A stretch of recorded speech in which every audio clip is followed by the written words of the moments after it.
Hello, Fightful Faithful. Welcome to another episode Duke of. Hudson? They let Duke Hudson go. I'm sorry.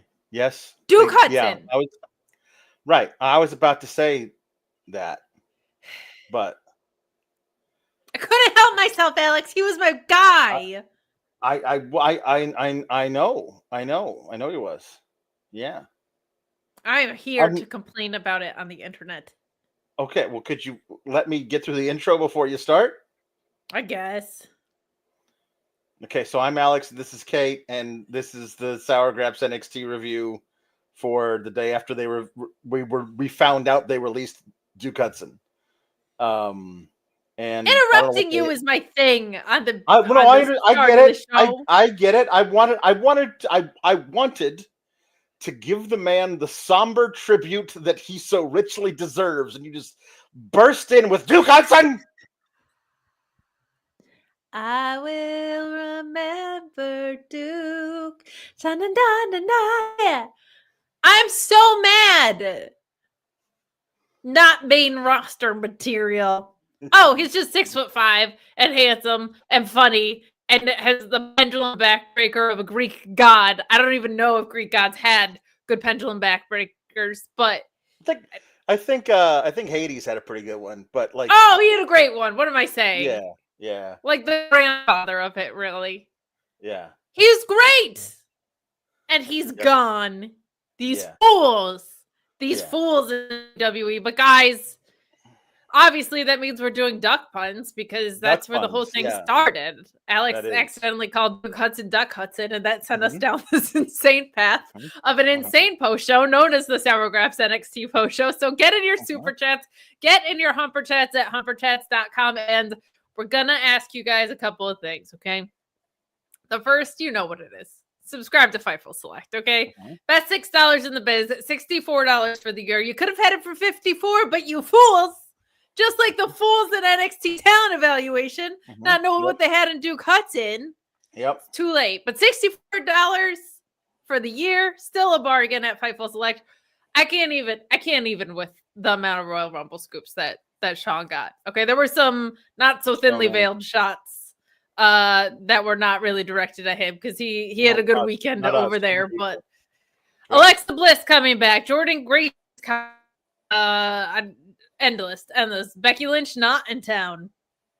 Really big weekend on the scoop side. Some of y'all don't like Royal Rumble spoilers, and I understand that. That's part of the fun of Royal Rumble, but they're presented in a way that is spoiler-free back there. So if you're not like, OMG, I want my wrestling news without spoilers, we got you covered on that. Corey Brennan also on the NXT scoops. Plenty going on there. We knew some of the NXT call-ups that were going to be in, or not call-ups, but NXT talent, rather, that were going to be in Royal Rumble. There were plenty on the women's side. Giulia and Steph were reported by Fightful Select as well. And Alexa Bliss accurately reported by Sean that she was in town and she was expected at Rumble as of that day. It got done late, but it did get done, unfortunately, at the expense of a Shotzi Blackheart appearance. But things are what are with that kind of stuff. But FightfulSelect.com, best $6 in the biz. And boy, buddy, do we want your six. Also, we are closing in on 125,000 subscribers on this YouTube channel. So please go ahead and subscribe. It's free. It helps you keep up to date with us. It helps us get boosted rhythms and monetization and all sorts of stuff. So please subscribe to this YouTube channel if you haven't already. Alex? Yeah. I haven't done drugs ever in my life, actually. And sometimes this show makes me wonder if that's a true thing about myself. Yeah, no. Did somebody slip me something in my DoorDash burrito? Like, is that something that you were thinking of, perhaps, at some point in the first hour of this show? Kind of felt that way. Like, what drug makes it so that, like, I've been saying week over week that the Lexus King character never felt anywhere in the same arena as his dad. And today he just decided that wasn't true. So I don't know if there's like a drug that makes you retcon things in your life. I don't know if there's an acid that you get sent down or whatever. But I today was like, did I smoke the devil's lettuce? What has happened to me? Because something's on the show. I mean, it's Fandango's here. It's lettuce, so the chances are you probably ingested it yourself. You know what? Lettuce. I am.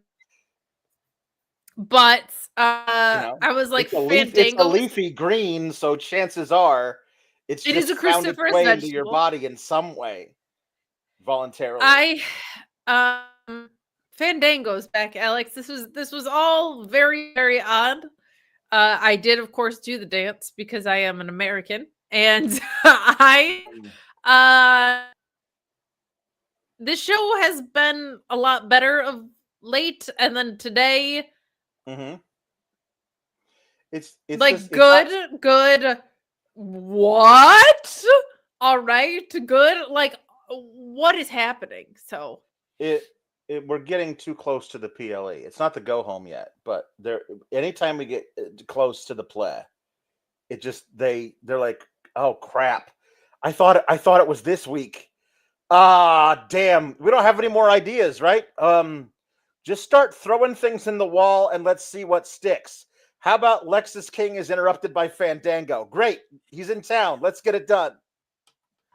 After he changes what the Heritage Cup is, this was so freaking we'll talk all about it. Weird. We'll talk all about it. Here's something also for our friend Duke. I think I would appreciate it if, along with the songs in the jukebox tonight, should be songs that you might hear at a celebration of life ceremony. I won't say funeral because the man's not dead, but we're going to celebrate the life of Duke Hudson because Duke Hudson is almost certainly dead. Brendan Vink will live on forever, but Duke Hudson, you will. Forever in our hearts. However, Duke Hudson is now dead. So we'll celebrate the life of Duke Hudson Tonight, G. Roy J lets us know tonight is the Duke box. It is not the juke box tonight. It is the Duke box. Is the Duke box. So why do they hate TMDK so much? What did I do? What did I do to them? I mean, well, do you really want TMDK in WWE, Kate? I want them working. Let's say that Duke Hudson didn't get released and was just in catering for the next 3 years. Let's say that they never released Shane Thorne and he would keep trying to get Outback Jack or whatever the hell he was doing on dark live events over. Let's say that Zack Sabre Jr. made the colossal error of signing with this company after the Cruiserweight Classic, and right now he is in a tag team with R-Truth. Like, would that be a thing that you would like, or is it better for all of them to be in Japan doing really great wrestling? I don't know. Like, it's. I am not convinced that a ZSJR Truth tag team wouldn't work, but it would be. I want people. Zach would do his damnedest. I'll tell you that. Oh my god. I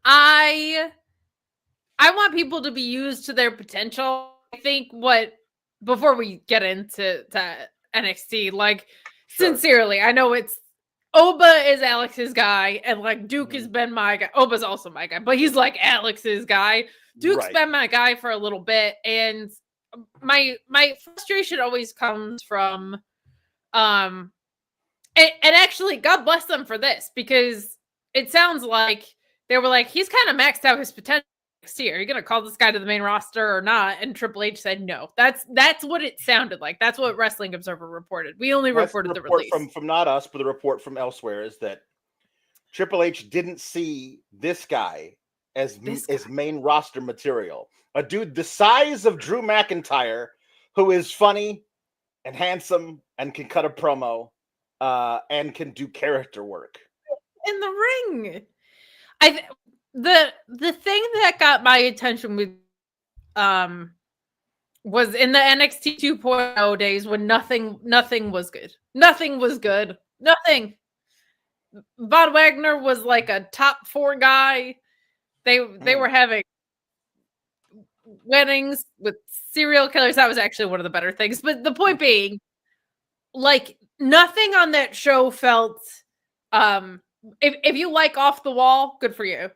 Nothing felt sincere. And that Cameron Grimes Duke Hudson feud felt sincere. And Duke Hudson's promo from it felt like the most authentic, natural thing that was happening. And Cameron Grimes, also released, was also excellent at it, talking about the significance of his hair and talking about his dad and like all these very real, grounded things. And it was such a breath of fresh air. Yeah. And I felt like, man, this guy's really got something. And then even in the Chase U stuff, his comedic timing was really good. Right. I mean, the trophy stuff was corny as hell, but like he did what he was asked to do extremely well. And it always bums me out when people get released for no other reason than the fact that they did their job extremely well and people just don't see it. When I see the it so vividly with a guy like Duke. Right. The retrospective of his NXT career, it contains him being in the Breakout Tournament, the one that Mello won. And I think after his first round victory, he cut a promo that backstage, just a naturalistic one looking into a camera, I think like getting ready for a match or something, lacing up his boots, putting on some wrist tape or whatever. And it was just, I was like, oh, this guy's just a natural talker, just a straight up natural talker. There's no weird wrestling cadence. Nothing feels forced or insincere. It's just him talking about how he's the best wrestler in this tournament and he's going to beat everybody. And he puts over everybody as being very good, but not as good as him. Just straight up, very easygoing. I was like, this guy is one of the most natural talkers they've got on any level. I can't wait to see Duke Hudson doing main event level stuff in NXT and then going to the main roster, because look at the size of him. Look at the way he did, like the face card, as you like to put it, was great. He could go in the ring, do a lot of fun stuff. Like this guy felt like it was an absolute no-brainer to me. The next thing that he did was they had him wearing an Aladdin vest playing poker. Like that was that, but that was that they did with him, and he played it as good as he possibly could have. And you're right, the thing with him and Cameron Grimes, the hair versus hair match, was done in a very sincere and true way. And then he lost that match. And then they shaved off his head. And the next time he came wearing a wig, wearing a terrible, like, Ric Flair wig under some, like, wrestling headgear, refusing to accept that he was bald. And it belied all of the sincerity that led up to the match where he lost his hair, because they were like, let's make it play for a clown. And they did that for a while. And then at Stand and Deliver, his big thing was not a match that year. It was which couple is sexy. It was which couple is sexier between him and Persia Pirotta and Indy Hartwell and an axe murderer. And they all had a makeout session to decide which couple was hotter. They went to, it was the one in Dallas. So they went to a country western store to buy cowboy costumes. And somehow through all of that, Duke Hudson even made that work. And then obviously was only joining Chase U to be a mole from the inside to tear it down and turn on them. And he never did. He became the actual sincere guy, a cool big brother to Thea Hale, and like the MVP with the trophy and the dumb headband. He made all of that work. And to the point where I thought it was such a really cool thing that it was an obvious shot that they were going to have him come back and talk some sense into Andre Chase and get him to buck up. Maybe University is gone, but Andre Chase is still here. And Andre Chase is one of the best damn wrestlers I've ever had the pleasure of sharing a ring with. And they would become a tag team again, even though I wanted him and Rich to be a tag team. The tag team that won the NXT Tag Match of the Year, the team that won that match was Fraxium, Blurry Boys. The team that lost that match that was great in it was Andre Chase and Duke Hudson. And apparently, if you follow the timeline, within a couple of weeks of after being awarded, here you are one half of the best tag team of the year in NXT, your services are no longer required. Which is a microcosm of how we don't care if they did it with Dijak. He was the third of that triple threat. We don't care if you're good at everything. If we just don't see it in you, we have a button. The elusive we have a button right here that'll make you world champ, and a button right next to it that shows you the door. We just do whatever we want here. And listen, the thing, if you have not seen what he released to social media today, where there was a really cool, awesomely produced, impeccably written and delivered little split screen thing of him talking to himself in like a talk show segment, where he's one half of him is dressed all in black with the shirt opens to show the abs and the chest, and he's very cool and everything, but that guy is very angry about what happened. But he's interviewing this guy dressed all in white, who is just kind of depressed about everything. And this becomes, obviously, this is going to be a series of him talking to himself, figuring out where is there a happy medium between the guy who's so pissed that he wasted 6 years of his life and saw so many of his compatriots from Australia who came in at the same time as him leapfrog him, and he's pissed about all that. And the other guy who's just, no, I mean, I didn't waste it. It was fine. I mean, I'm sad, and I think there's going to be a happy medium between them.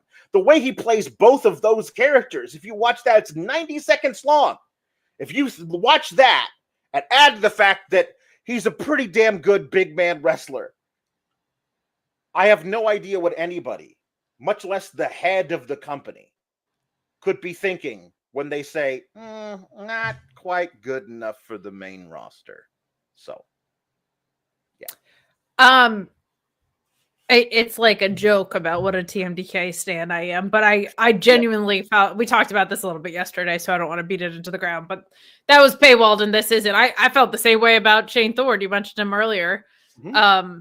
And same deal. Like, and then they put him, I mean, I guess he was put in Retribution, so he didn't have a chance. But like the same thing of like impeccable comedic timing. And he's doing great work in New Japan now. They also can't book tag titles, so whatever. But like he's great. And he found a wrestling life after NXT, and I'm sure that Duke will too, because his ceiling is extremely high. But it's funny that they come from the same country and the same stable, because they're two guys that if I hadn't known that, I look at them and say, like, how do you miss on this guy? So I'm bummed for a lot of reasons. One was just like I was so in it with him. Like I was so with Duke. He was my dude. And you even wanted him to beat Oba, if I recall, in that match they had that was so damn great. Yes, but that also under your skin. No, that was you really at you, but I did want you could kind of feel Oba's reign was going to come to an end, and that he'd probably be poised for the main roster or the world title. So to me, I said, give it to my guy then. Go from Alex's guy to my guy. But he's honestly like, I think it would be really, really silly of any other wrestling promotion to be like, I don't know. Like that guy's got a tremendous ceiling, and I also just appreciate what he's done for Sour Graps lore, because it's been our whole pun runs started via Duke Duck. So what happened was the episode where Braun Breaker and Apollo Crews went fishing. There were a lot of jokes about fishing, and it turned into kind of just a pun fest about different wrestlers and fishes in the chat. The following week, I misspoke and said Duck Hudson, and I said, you know what, screw it, duck puns in the chat. Let's go, duck puns, and there was like 190 duck puns. Like, people were just throwing out all kinds of waterfowl puns, even just regular bird puns. That's where we got the glorious one from Ali Cease of send honk. That's right, send honk. That was because that's what the sound a goose makes, and the goose is close enough to a duck. Perfect. We went waterfowl. We opened it up to all waterfowl, which is available tonight. So yeah, please do give us some. We got a few duck puns. I'm going to read them now so that you can get inspired. So here we go. Matthew Hook says, Ducky Duke, quack quack Hudson, Duke of the Ring. Thank you very much. Lieutenant Photo says Finn Mallard. Tom LaValle says Malachi Quack. Chris Pereira says Duck a l'Orange Cassidy. Very nice. Very nice. Norma says Willie Quack.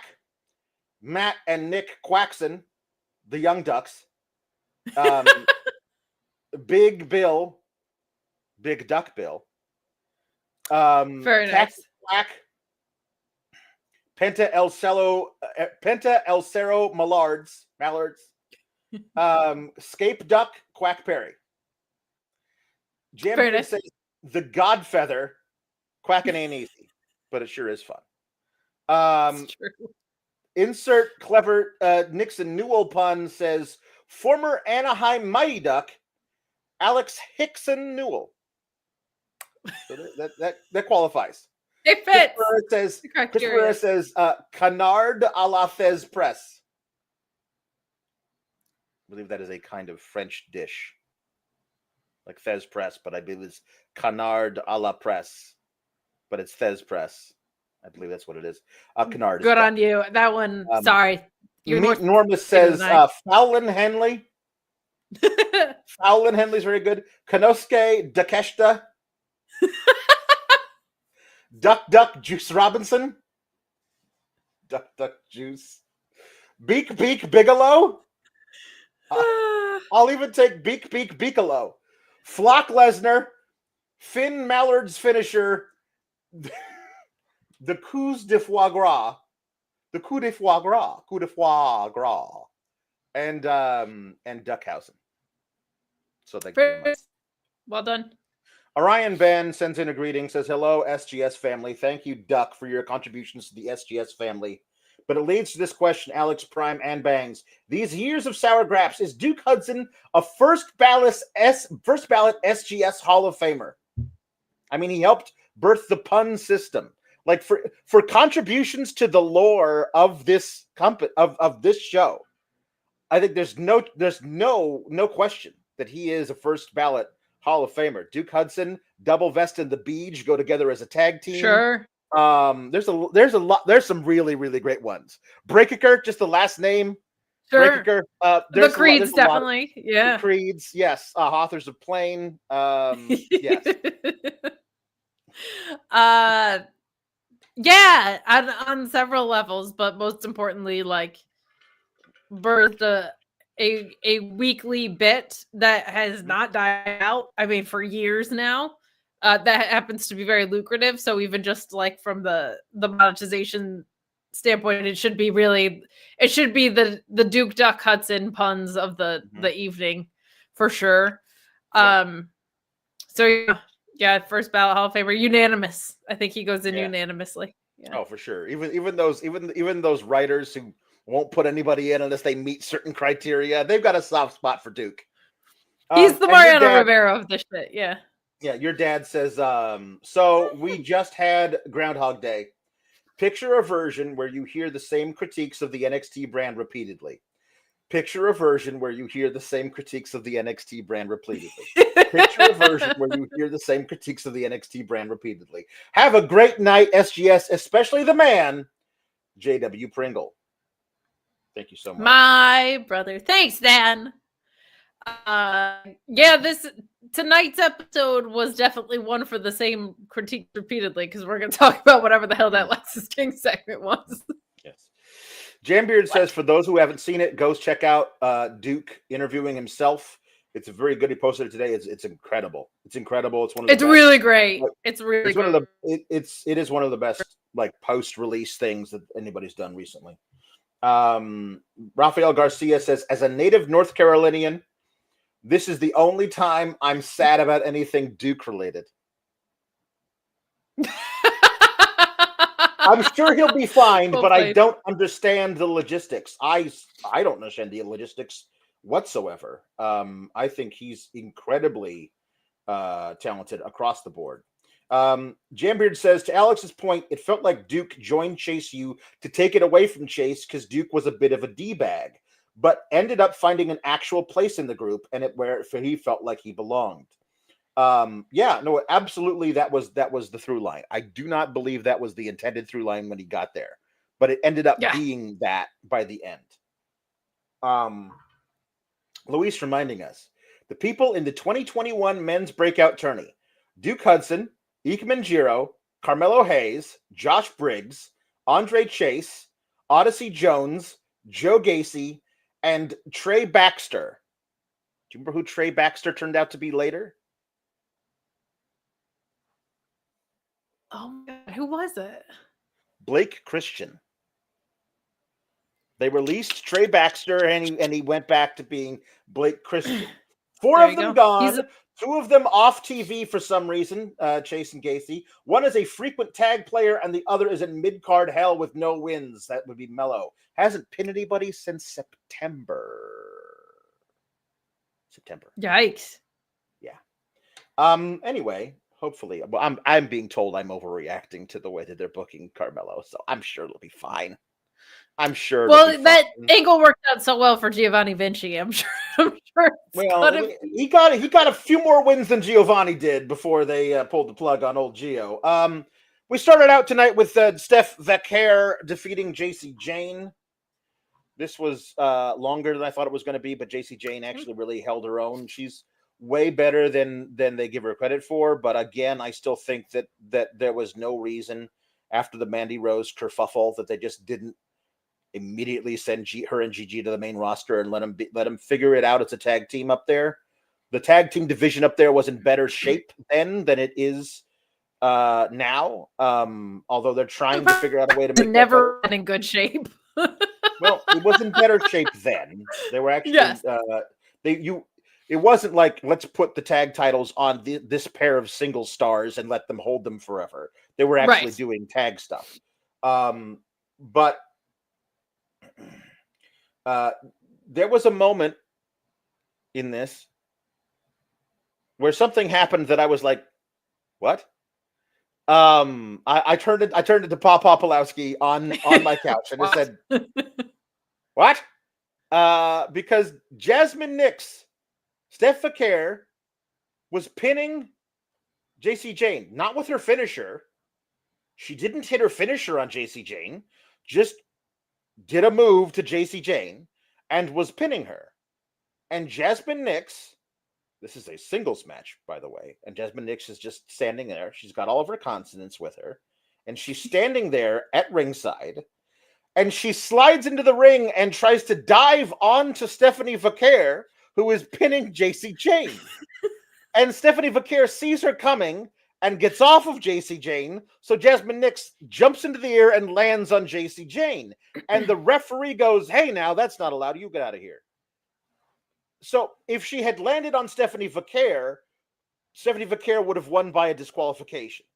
But because she landed on Jacy Jayne, the match just continues. I've never seen anybody just come into the ring to help their person to stop them from being pinned. And because of the logistics of where they landed, the ref's like, hey, now, you get out of here. As opposed to, that's a you intended on getting your cohort disqualified. It was not, by the way, the most egregious decision by a referee on this episode. Not even close. By the way. Not even close. Not even close. We'll see. Yeah.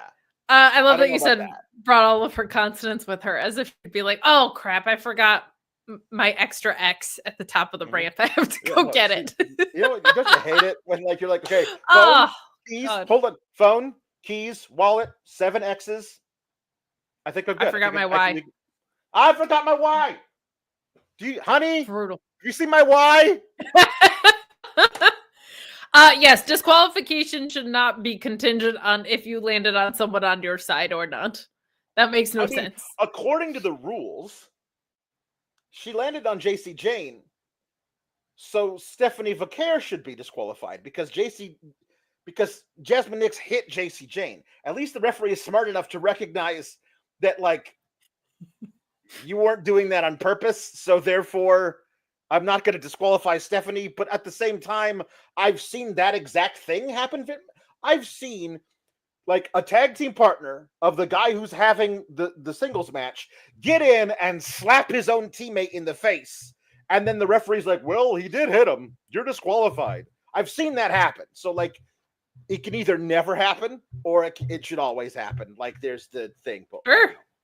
Yeah. Match was really good. Nice to see Jacy get a real rep that was not completely overpowered by that or just because she's there as, like, fodder for this Fallon Henley title reign. I agree with you. Yeah. There was no real reason to split up her and Gigi, and that we never got the proper payoff of that split.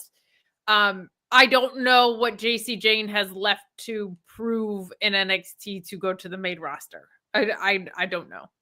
I would say that, yeah, the disqualification makes no sense. And we've run into this playbook too many times, right? Like of I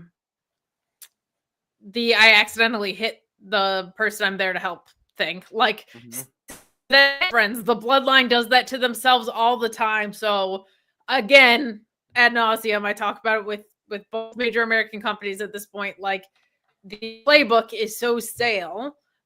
This one was a little bit more unorthodox. So at least it wasn't like the super kick or the spear to my own person actually in the match. But match was really, really good. Steph is going to be a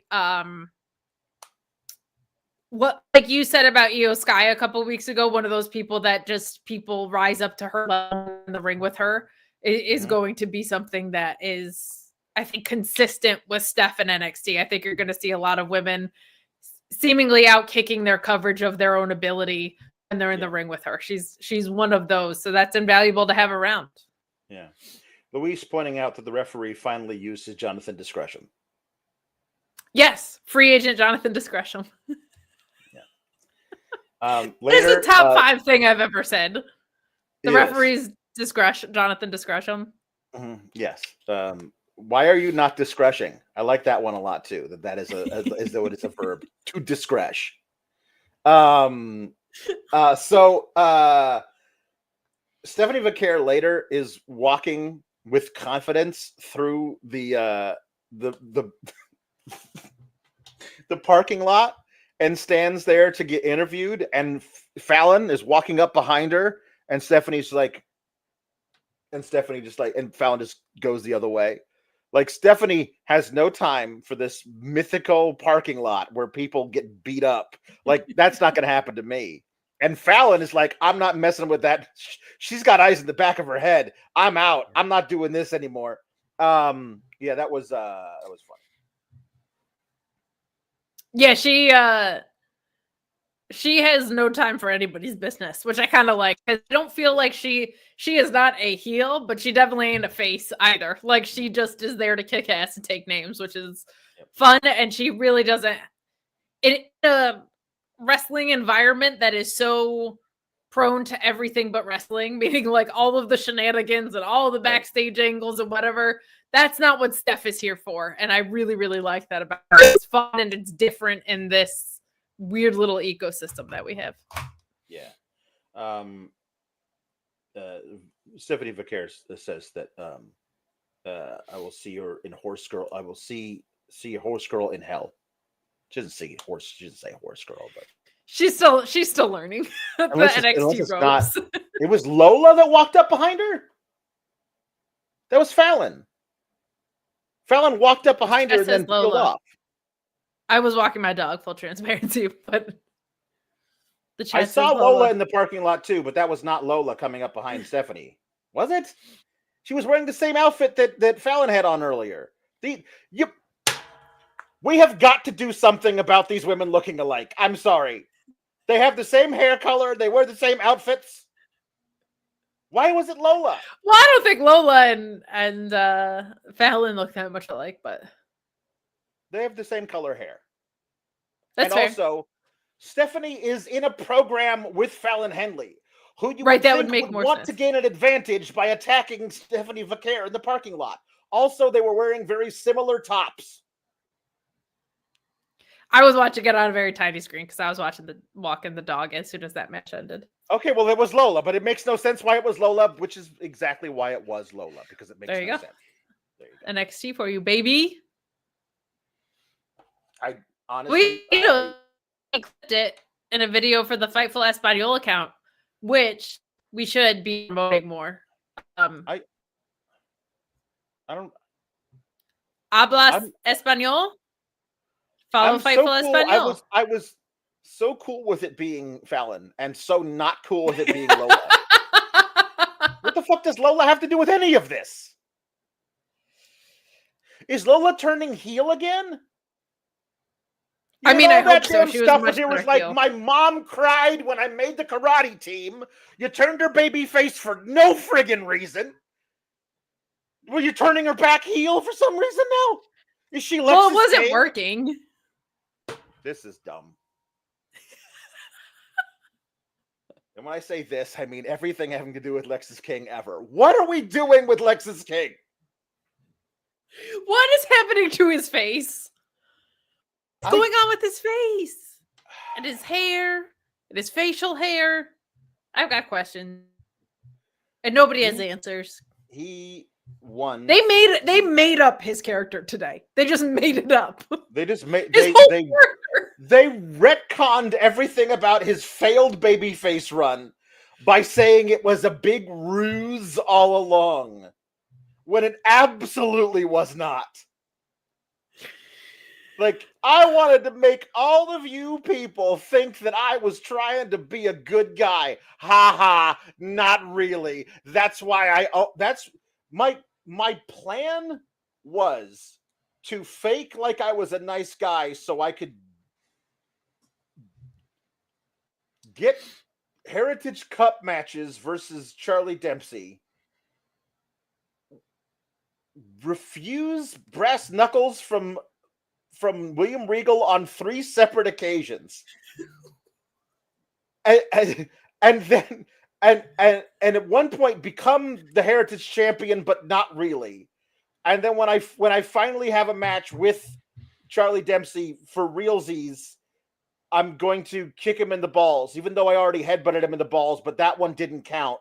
This one does. Like, there's zero chance before the one that he did last time, the one where he did the mule kick from behind between the legs. That was the one time he was actually being heelish in all of this thing.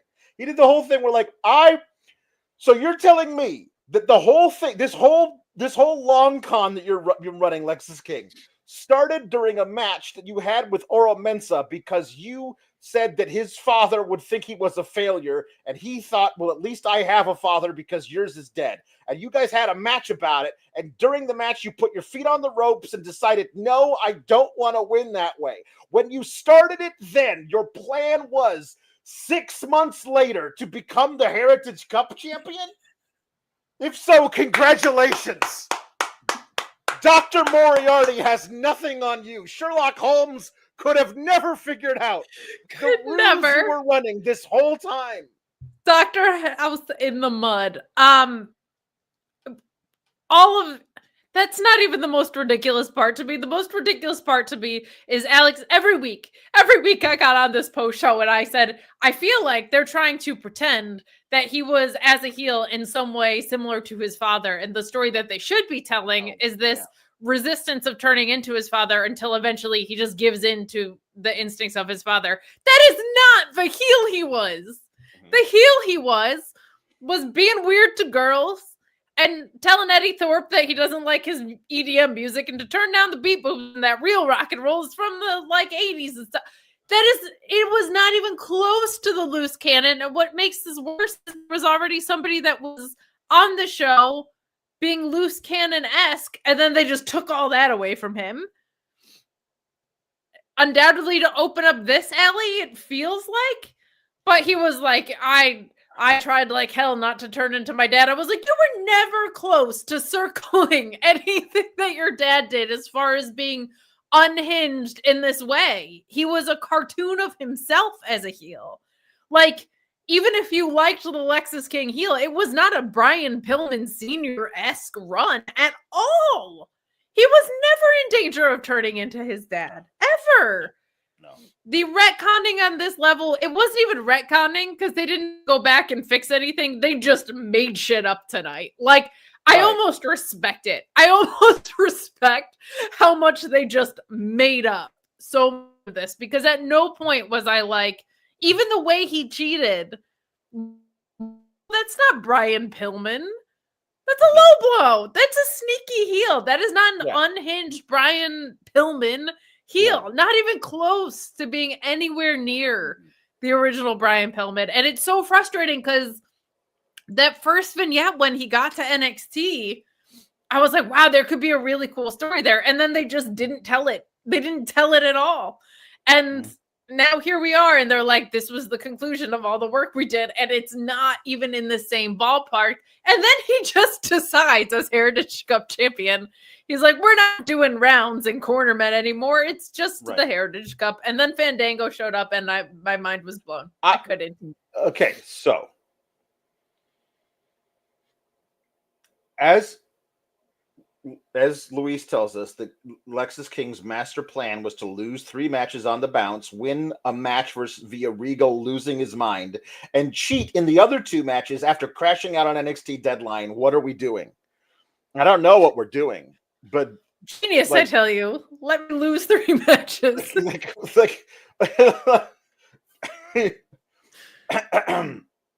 No, what are we going to do this tonight, Lexus King? The same thing we do every night, Pinky. Tried to take over the world via losing a bunch of matches on purpose, but not really, though. And then William Regal, like, what the hell is this? This is so dumb in every possible way. And then him being like, now that I'm the Heritage Cup champion, I'm going to change everything about it. We're not doing any rounds, no cornermen. Time limits, bah. And I'm like, and because he was interrupted by who he was interrupted by, at the time he was interrupted, I don't know if that's canon or just him talking and us supposed to go like, hey, now that's not okay. We don't like this guy at all. And I don't know if that was all like null and void because this other thing happened. Like, we'll have to see what the rules are next week for this thing that he's got with it. When I tell you that I thought I was having a stroke, Kate, when Fandango's music hit, it was so out of the damn blue and like a weird thing. Like, people have said when they have a stroke, like they hear things that they remember from far, like a long time ago. You know what I mean? And because I hadn't heard that music in forever, it's like, is that somewhere in the back of my brain? And that's where the bleed has started.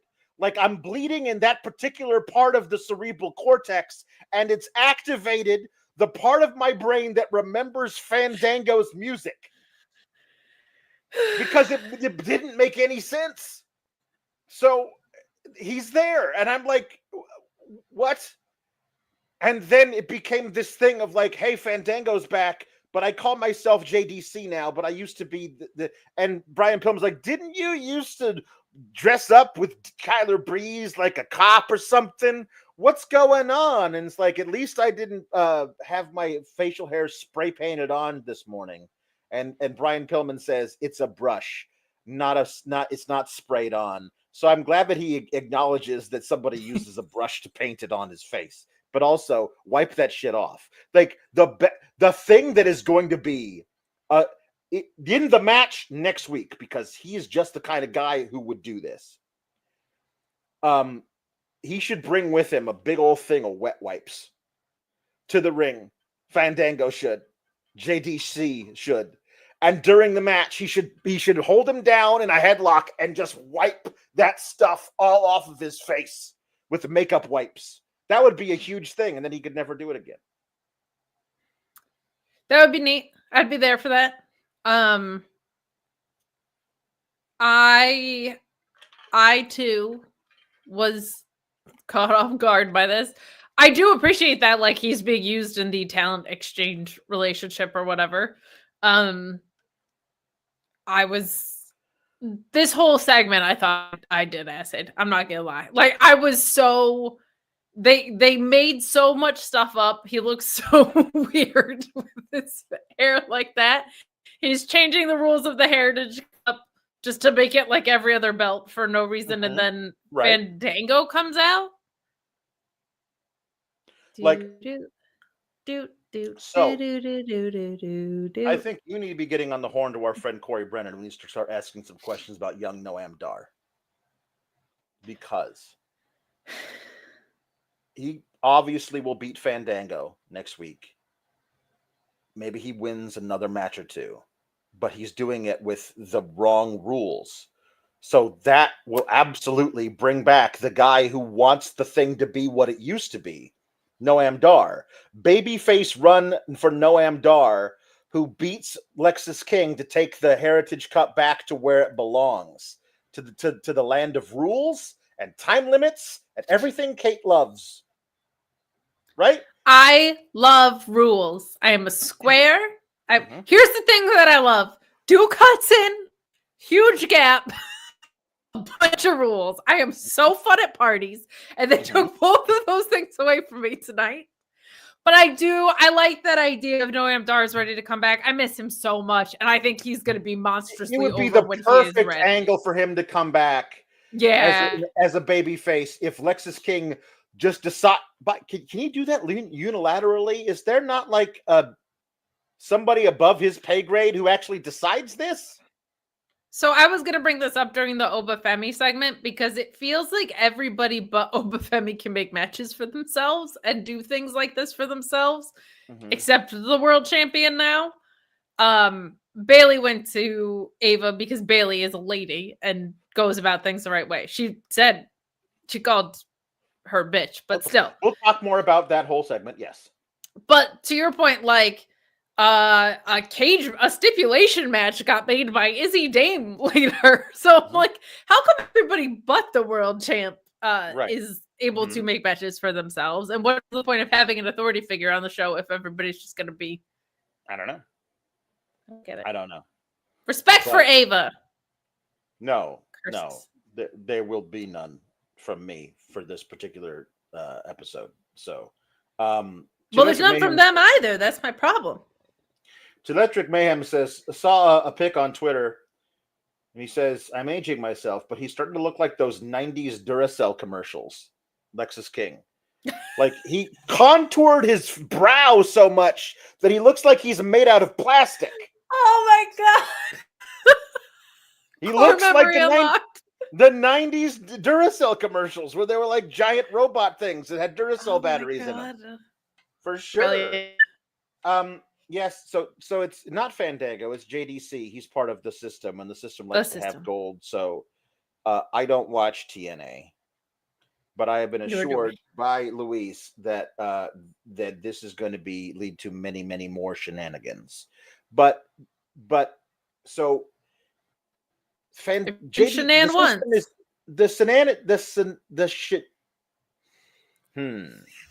The system. The system are heels, and Lexus King is definitely a heel now, getting booed out of the building. They were, oh my God, did you hear the chant before Fandango came out? I couldn't make out what it was. Was it shut up? Anybody else? Anybody else? Anybody else? They were asking for somebody to come out and interrupt this. Please, just end us. Please. End this, whatever this is. It was also a very long segment, and it was full of lies, which is not like entertaining when you're in a live crowd. That's very funny. So yeah, I'm not sure how this all works out with the system versus Lexus King, or if it's just going to be JDC because he's got the history with WWE or whatever. But sure, I think I get what they were going for with him too, of like, let's remind people that he was Fandango here, but also how do we reconcile that with the fact that he's a different guy post his WWE career? So I get where they were trying to go with it. I thought he actually did a really decent job. Yeah, he's great. With this. Yeah, he's really good. He's really good. You talk about another guy who's like got a lot of stuff that you would want, and they never found a place for beyond that first match with Chris Jericho at WrestleMania. Like like Breezango, legendary act. Like they're the friggin' best. The Fashion Police is one of the greatest things that WWE ever did. Like, this is the proof that I do like comedy when it is clever, is that I was an absolute sucker for the Fashion Police. My God, they were so great. They were great. I don't. Is it? What is? He was going by Dirty Curdy, right? But what does the J stand for? I don't. What does JDC stand for? People will tell me, but I don't know. I don't know. I'm reviewing ROH while TNA is on, so I really don't know. I don't know. This would be great. Andy Lee. Brendan Vink signs with TNA and shows up on NXT. That would be great. No. Johnny Dango Curtis. Fine. Perfect. That's fine. Johnny Dango Curtis. I'll take it. Hey, you know what, Alex? If you don't know what your D stands for, if your D isn't standing very high at all, if your D is, it's not like a D, it's like a soft D. Well, Blue Chew, main event performance, main event confidence, and a main event deal. Go to BlueChew.com and use the code Fightful, and you will get Blue Chew with their first shipment for free. Shipment? Yeah, I said shipment. No waiting in line at the pharmacy, no awkward doctor's visits. You take their online exam, and then if approved, it's shipped straight to your door. That's right. Same active ingredients as Viagra and Cialis, but in a chewable form and much more affordable. How can you pass up on this? How can you pass up on that confidence? How can you pass up on that performance? How can you pass up on making your sex life better? That's what Blue Chew is here to do. You don't have to have a problem to use Blue Chew. Just get that additional performance. BlueChew.com and the code Fightful. Look, I'm a legend, okay? I'm sorry. That was some of my, that might have been my best, since if you're not breaking backs when Braun Breaker had his crazy backbreaker. That was, I am great at this. Great. But hey, yeah. Since many more of you are watching now than you were at the beginning of the show, we're going to remind you to leave a thumbs up on this video to help people find us in the algorithm. We're going to ask you to subscribe to this YouTube channel because we're almost at $1.25 and 125,000 YouTube subscribers on the way. We'll also remind you to subscribe to FightfulSelect.com if you're interested in accurate information in the most in the biz. If you're like, actually, I like knowing who's going to be in Royal Rumble. I want my little spoilies. Well, Alexa Bliss news, the Jordan Grace news, the Becky Lynch not being there news, the Nikki Garcia Bella news, I believe, Steph and Giulia for this band being in Rumble. That was all reported. Plenty of scoops on FightfulSelect.com. And beyond Royal Rumble, my friends, we've got so much more on the way. In addition, you can bug Sean all the time now with Discord. We have a Discord server. There is an Ask SRS channel. You can get your questions answered. He has the backstage report / the Q&A show, which is one really valuable show. But if you like me and Alex being insane, you can also join us behind the paywall every Monday for Fightful Select Raw Sour Graps and pay-per-views and PLEs, except for this brand, which we review on the main channel because it's ours.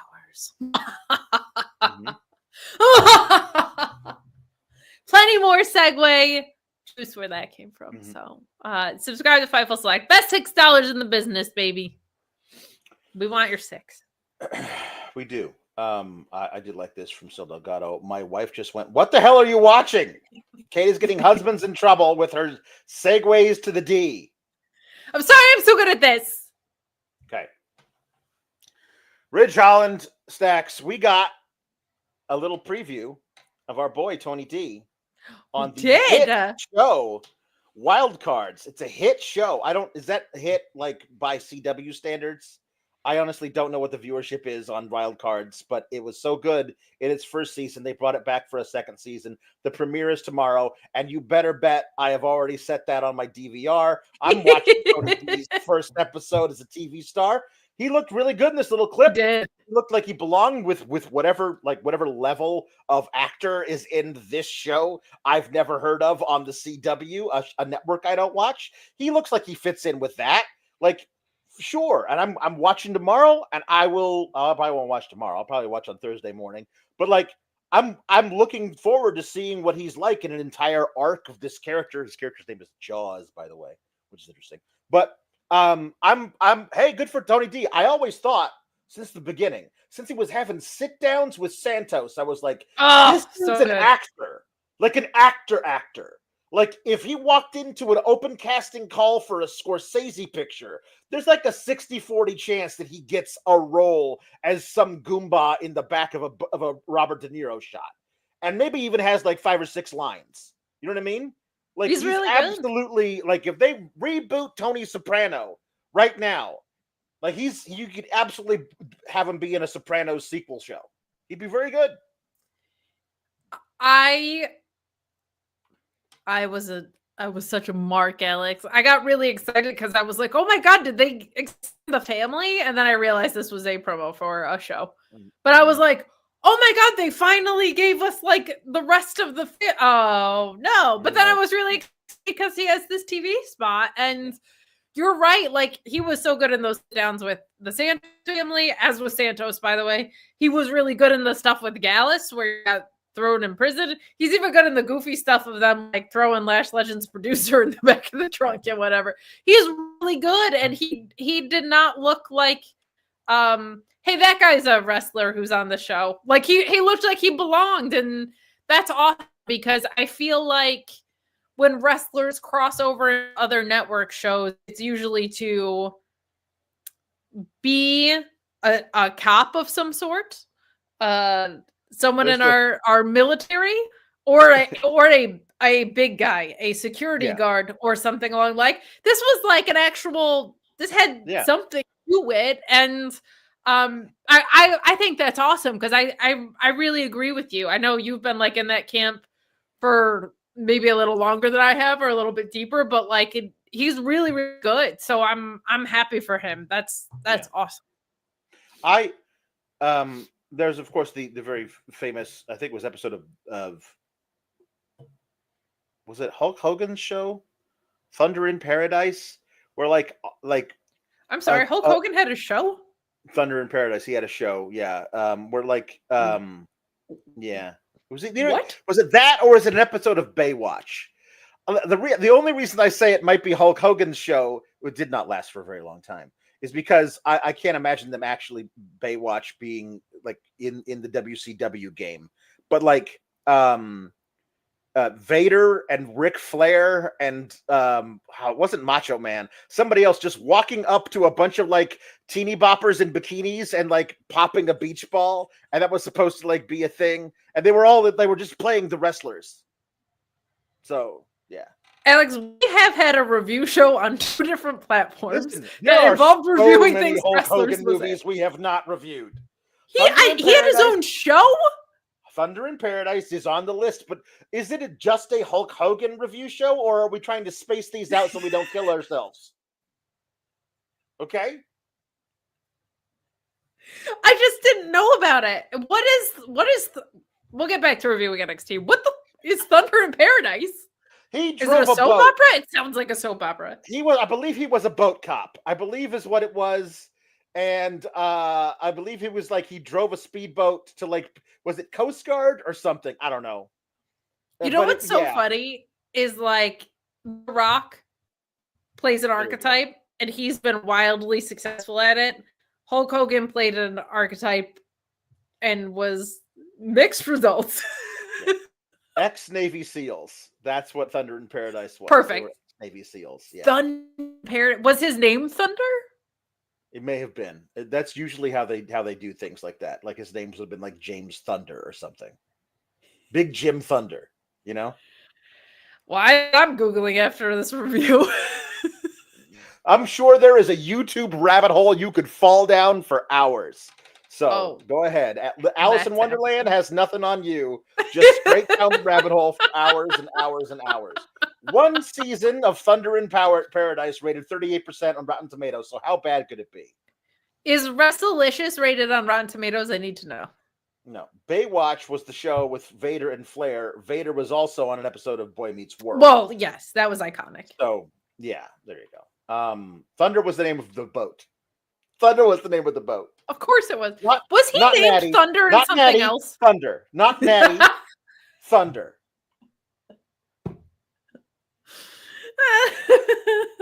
His name was Hurricane Spencer. Why was it not called Hurricane in Paradise? I don't know.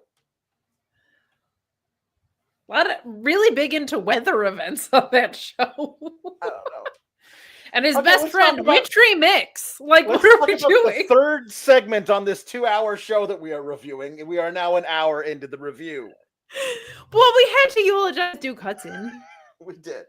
So, Ridge Holland, after we see the video footage of Tony D, he's like, hey, so that must have been what you were talking to Izzy about when you were too busy talking to her about your big time Hollywood debut, and that's why you wanted at the ringside for us, eh, boss? What are you talking about? You know that's not what I was doing. And like, I'm just busting your balls. Well, you better stop busting my balls and worry about busting Ridge Holland's balls in this match you have with him right now. And so Stacks loses the match to Ridge Holland because Izzy, who Tony D insists is not with them, she's not with us. Like that is her. Basically every time somebody brings up Izzy Dame, even when she is standing right next to him, he becomes the Mariah Carey I don't know her meme. That is what Tony D morphs into every time somebody brings up Izzy Dame's name. I don't know her. I don't know her. Now I'm thinking about like Tony D as Mariah Carey around Christmas. I'm down. I'm checked out on the rest. Between Thunder in Paradise and Mariah Carey, Tony D. Good luck getting me back for this review, brother. Yeah. Anyway, Izzy Dame, who's not part of their group, according to Tony D'Angelo, gets into the ring to, I guess, attack Ridge again. And Ridge sees her this time and is about to punch a woman in the face, but she backs away and gets out of the ring. And then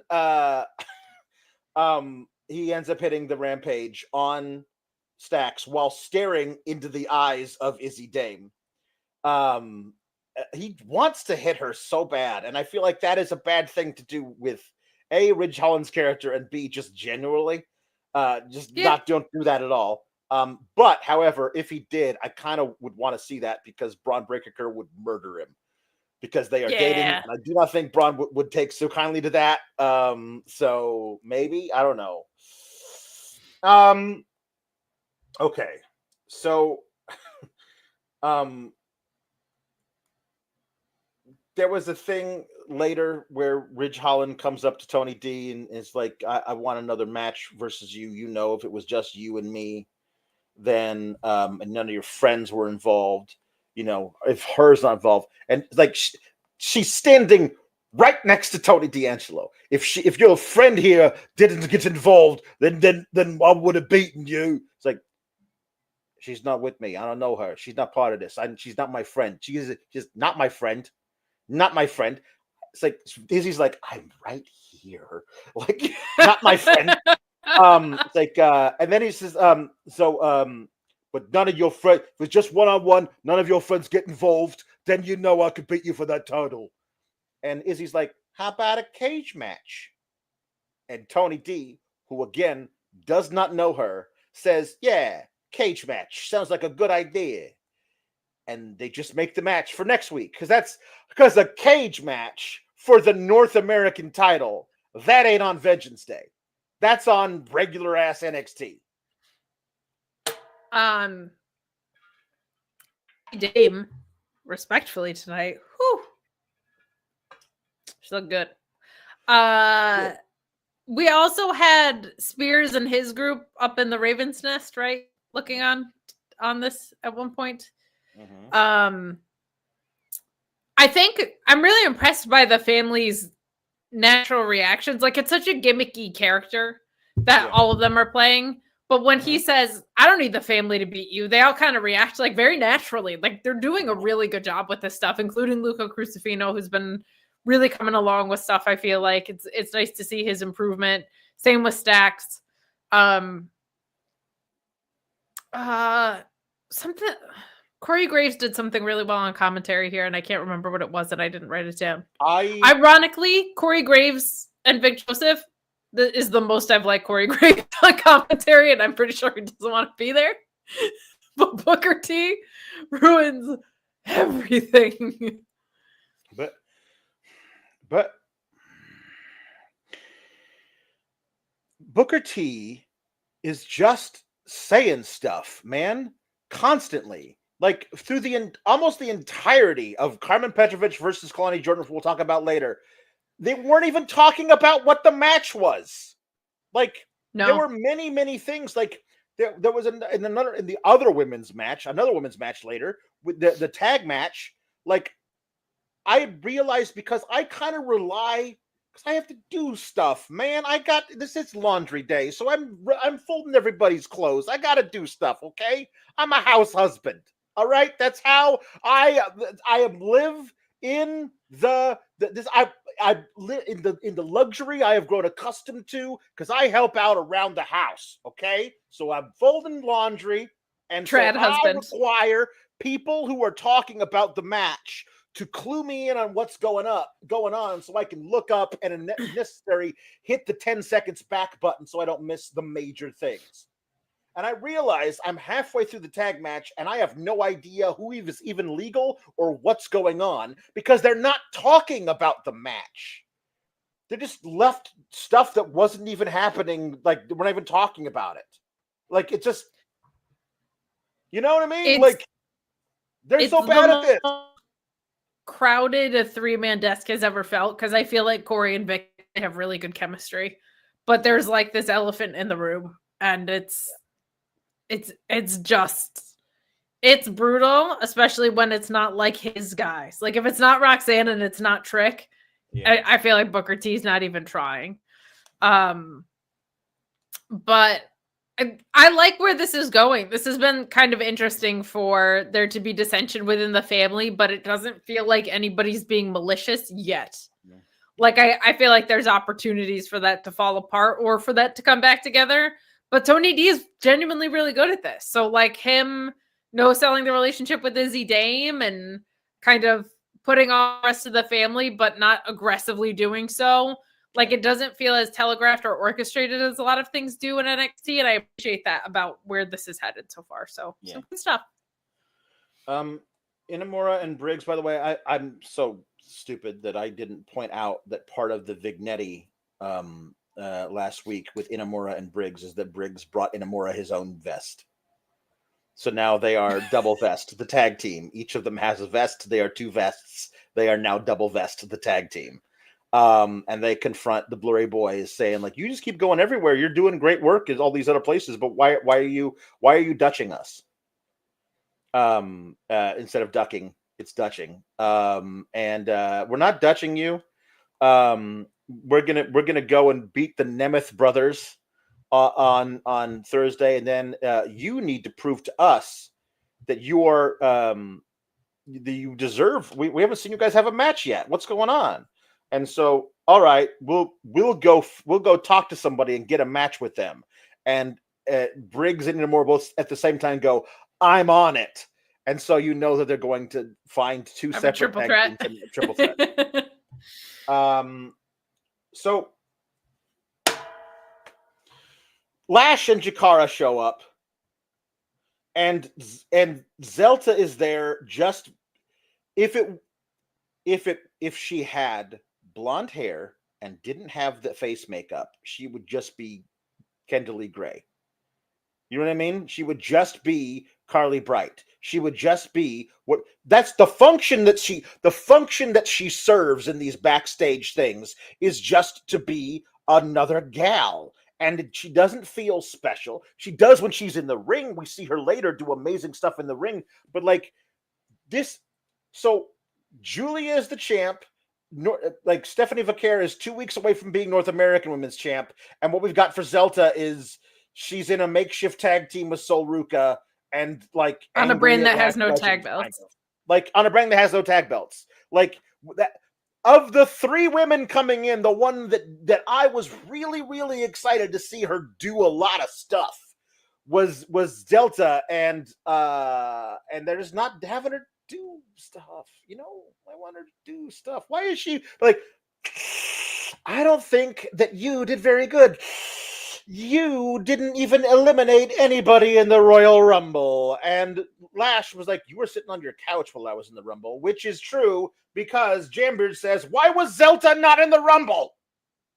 Man, like healthy enough to wrestle tonight. So it wasn't like she was injured 2 days ago. Right. Come on.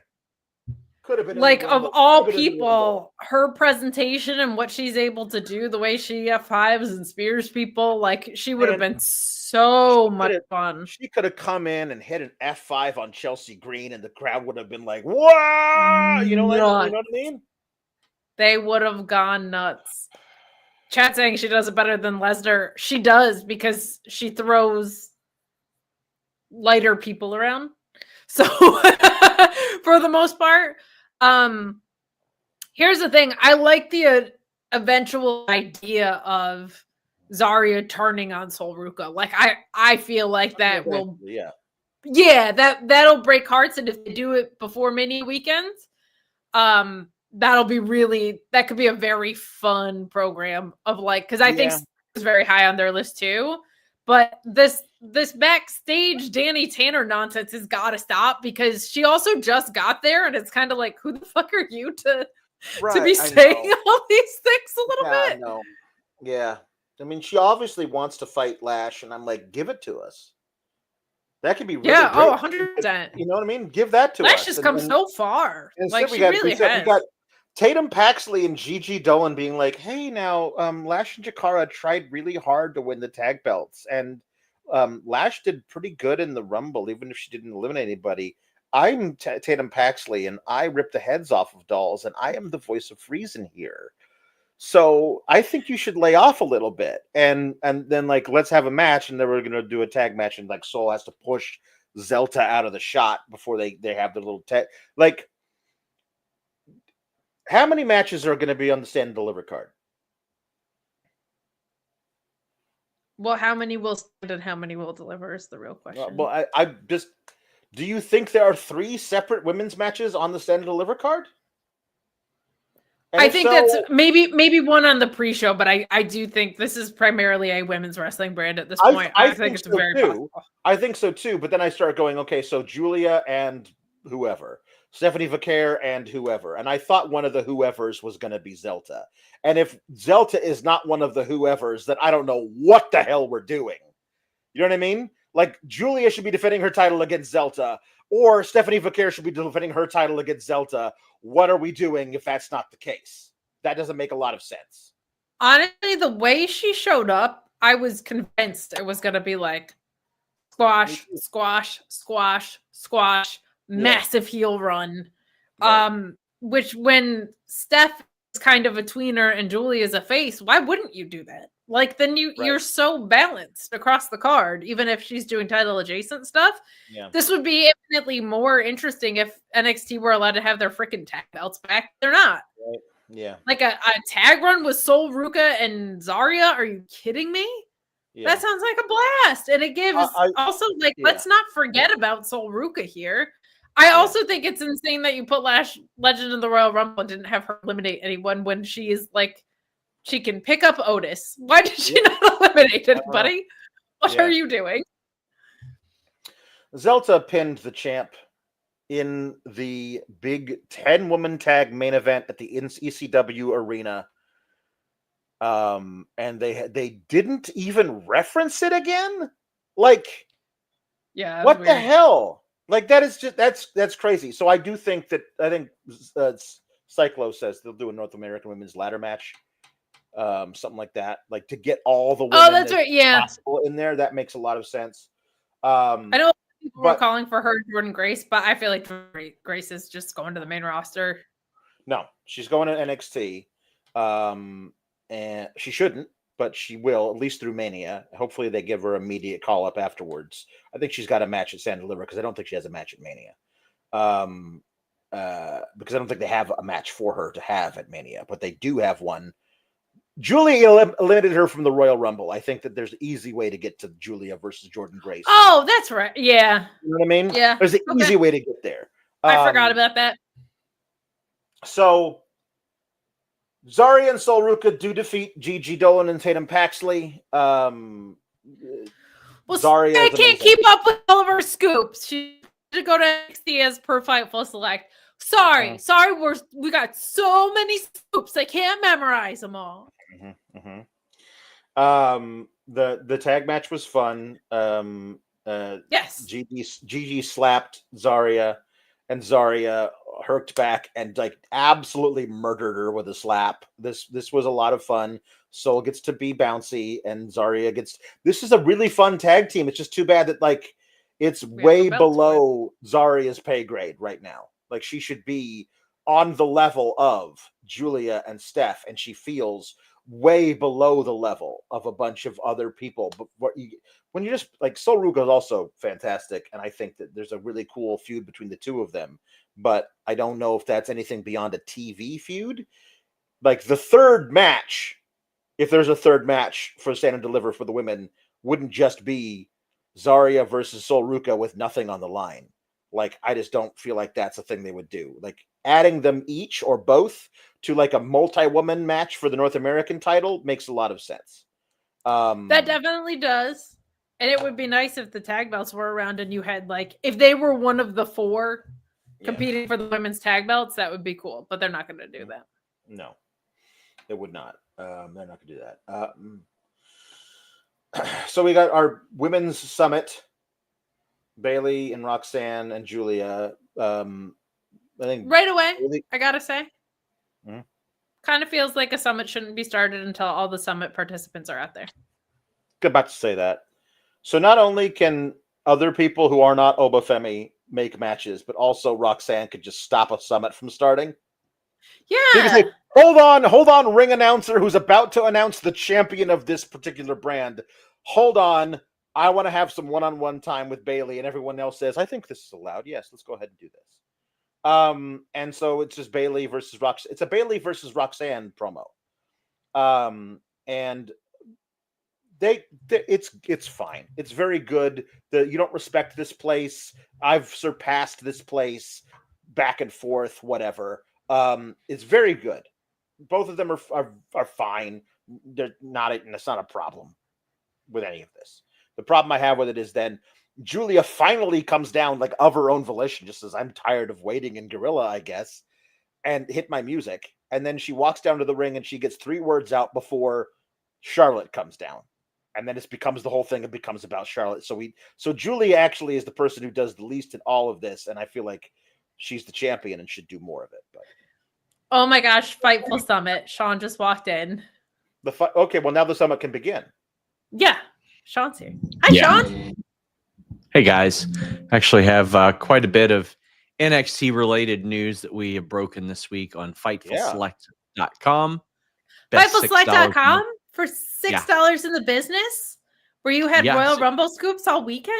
That FightfulSelect.com? Yeah, I think we had like 5 of the surprise names. But we had where a you lot had of details on Jordan Grace's contract as well on FightfulSelect.com? I'm going to plug that. Don't worry. Jordan Grace, by the way, we revealed on Fightful Select that she is likely headed to NXT, to the point to where, from what I understand, they actually had her, I don't know if they had her move or get a place nearby for the time being, but like she's not, I can't imagine she's going to be there long. And most of the people that I talked to were surprised that they were having her go there in any capacity because they need more people on Raw and SmackDown. She's clearly equipped to do so. But I think that probably with Roxanne going up, which we had kind of confirmed and reported this weekend as well, they probably wanted another like established television name as well to to complement Giulia, Stephanie, Zarya, all those girls. So Jordynne Grace is expected to spend some time in NXT. There were a bunch of wrestlers that ended up sick after the Royal Rumble. The old Royal Rumble flu caught up with a lot of them. I was fortunate to be exempt, but there was all that. Roxanne, as I mentioned, likely to head up very soon. I think the writing's kind of on the wall there, and how she's going to follow Bayley up there as well. But a big piece of news was dropped yesterday. Duke Hudson had been released, and it really came out of nowhere. I got hit up by somebody in the company that said, yo, he was removed from our internal rosters about 2 weeks ago. I had a lot of people, including Kate, ask me about Riley Osborne. He worked a live event last month, and Duke had not been doing like much of anything even prior to that. As best I know, Thea Hale was injured. I don't know. I'd heard that too. Yeah, the extent beyond that, but Duke Hudson had been released.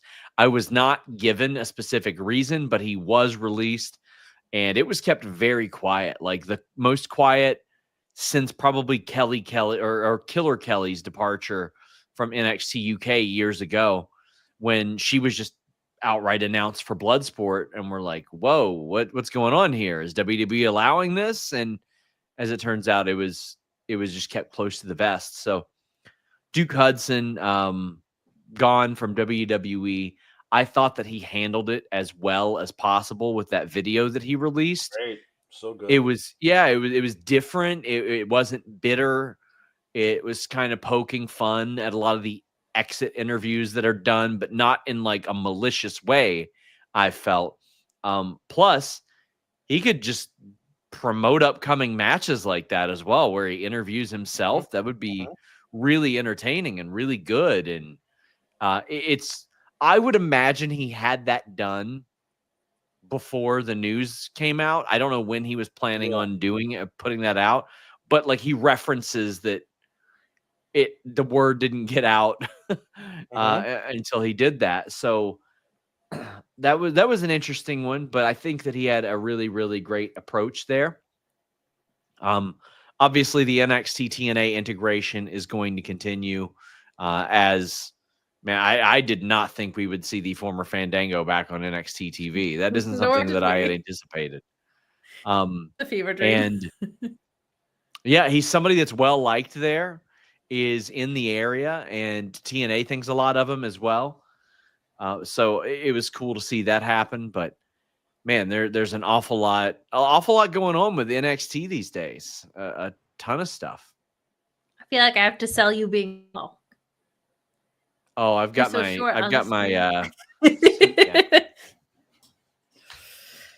There we go. Well, Chelsea Green called me tall the other day. Well, she also calls herself America's best champion. So she is. I was very upset about Duke Hudson. I think he has an incredibly high ceiling. So we talked about that at length at the beginning of the show. Well, he's tall as well, so I hope so. Yeah. He's 6'5", so just 3 inches shorter than you, I think. About. Sounds accurate on the note. So, I've had people asking about Tyler Breeze maybe popping up. So he's got some sort of tie-in with WWE. Like he's got some sort of deal with them, but he doesn't wrestle a lot anymore. He is very successful in real estate outside of WWE, from what I understood, and had set himself up for life after wrestling pretty well. But he did do a few matches. I want to say about probably a dozen matches last year, and then he did maybe about 6 or 7 the year before. So he wrestles pretty well whenever he wants. But I think that I don't know what he goes by now. JDC, that's what it is. I think that largely on TV, he's kind of moved past the Breezango thing and is doing something categorically different, and probably pretty happy with that. But anything's possible, I guess. Yeah. Kate, anything else? No, I feel like you were no-selling all my silliness. I'm tired, man. I went to a concert tonight on like 5 minutes notice. I found out one of my favorite bands was in town, like a mile from my house, probably 2-3 miles from my house. And about 5 minutes before doors, I bought a ticket for $8. So hell yeah. I went and watched Highly Suspect right? tonight. Yeah. I did, yes. They used to be on the client roster of a PR firm I worked at. Horrible PR firm. Glad they got more successful and moved on from where I worked. We're terrible and abusive, and I got out of there real fast. But the number of times I've had people claim that we need a PR firm is astronomical. Astronomical. No, we don't. I'd be trying to get a full-time job here if you needed a PR firm, but listen. If you were running our PR, the amount of chicken tenders that would be consumed during Ava vegan now, baby. I'm vegan now. I treated Alex, Queen of the Ring, to some high-end fried chicken this past week. I believe it. I believe it. How was Rumble? Did you have fun? It was okay. So, I mean, by the way of content, I mean, and this is not me trying to bury WWE. Like, we are not the priority. Media is not the priority there, but it was by far the worst content week I've ever had traveling to a show to the point to where I was like, do I need to go to Mania? Could I just pick somebody up that's already going to be there and like have them submit their content? I don't really want to drive to Louisville, fly to Las Vegas, and repeat that process during the busiest week of the year. But it was a drive. It was very nice to be able to drive home after a PLE for the first time in my life. That was very cool. Nice. That was neat. But yeah, I'll encourage guys before I go.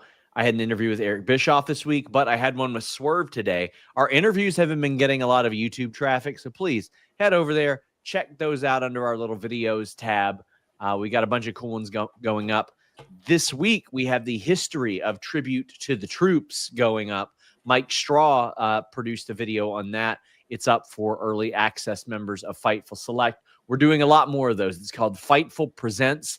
The first one was about the New Japan exodus to WWE in 2016, and we're going to keep doing a lot of them. Some of them will cover gaming, but we wanted to try additional content and do some new things in that way. And also, over on Overbooked, In the Weeds is now a daily morning show, and I think they are one of the best morning shows ever in pro wrestling. I think they're that good. But somebody says no one wants to watch a Bischoff interview. Listen, the numbers on the articles that came out today would disagree. I hate to tell you, but I don't have him bury AEW during our interviews either. Well, that's good. That's good. Yeah. Wasn't he who you had like a hot cheeseburger scoop with him, didn't you? The last time you interviewed him? Didn't he hate cheese on his burgers? Wasn't that him? I think so. Yeah, you're right. You're right. That's when I was like, Sean asks the hard-hitting questions. Yeah. Yeah. I was like, this guy, say what you want about AEW, not putting cheese on your burgers. That's crazy. That's I was a little bit surprised by that personally. I was. Oh, guys, I'm exhausted. I've got a little work to do. Wanted to stop by, drop some scoops. Thanks for having me. See you guys later. Thanks for bringing the scoops. Mr. Duke Hudson. Charlotte Flair comes out to talk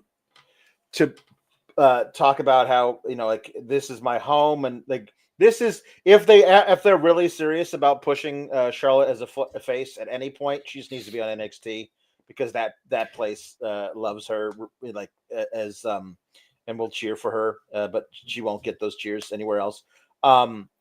But she says that this is my home, and when I won the Rumble last time, then I won the NXT title, and she puts over Roxanne for being in the Rumble as long as she was, for breaking the record. But then I beat you, and I'm better than you.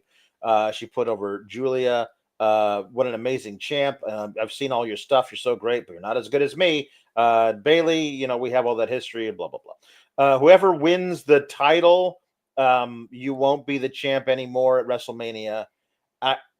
If I choose the NXT Women's Champion to go after, right? Like there wasn't enough of this is just I'm just coming by to say hi.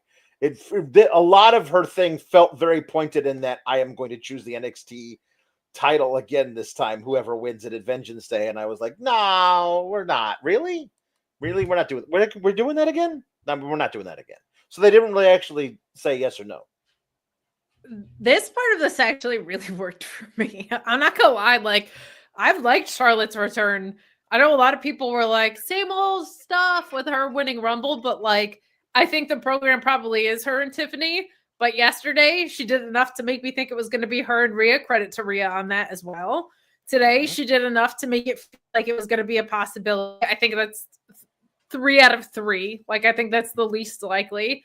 But I'm sure on SmackDown, she's going to do a really great job with Tiffany Stratton. And I really like that she's just kind of right now letting reactions fly. I think she's smart to realize that they were probably going to be mixed. Like yesterday, she got booed and she kind of leaned a little more heel. NXT is kind of a homecoming. She really did do a lot. She's out there with Bayley, like two of the women who really did build that place. So she's going to get good reactions. People are genuinely excited that she's back, even if they're tired on the character. They know that the work rate's going to go up. Yep. So I kind of, this is actually the most interested I've been in Charlotte in a minute. Is because yesterday I was like, damn, maybe she's really going to go after Rhea. And tonight I was like, I don't think she's going after Giulia, but she kind of made me feel like someday she's gonna, and I look forward to that match. Yeah, that's going to be a match that they do on the main roster. I'm certain. The thing that happened here is Kora came out from behind to attack Bayley and Giulia, and she beat the hell out of Bayley with the kendo stick, and then Roxanne. By the way, earlier in the promo, she was like, after I go to the main roster, maybe Kora will even win a title. Then Kora gets in and Rox is like, I was just kidding. And Kora does a full swing directly at her head, decapitate someone or get off the pot. And she chose decapitate someone. She chose decapitate someone. Just Roxanne happened to duck. So she does not like Roxanne anymore.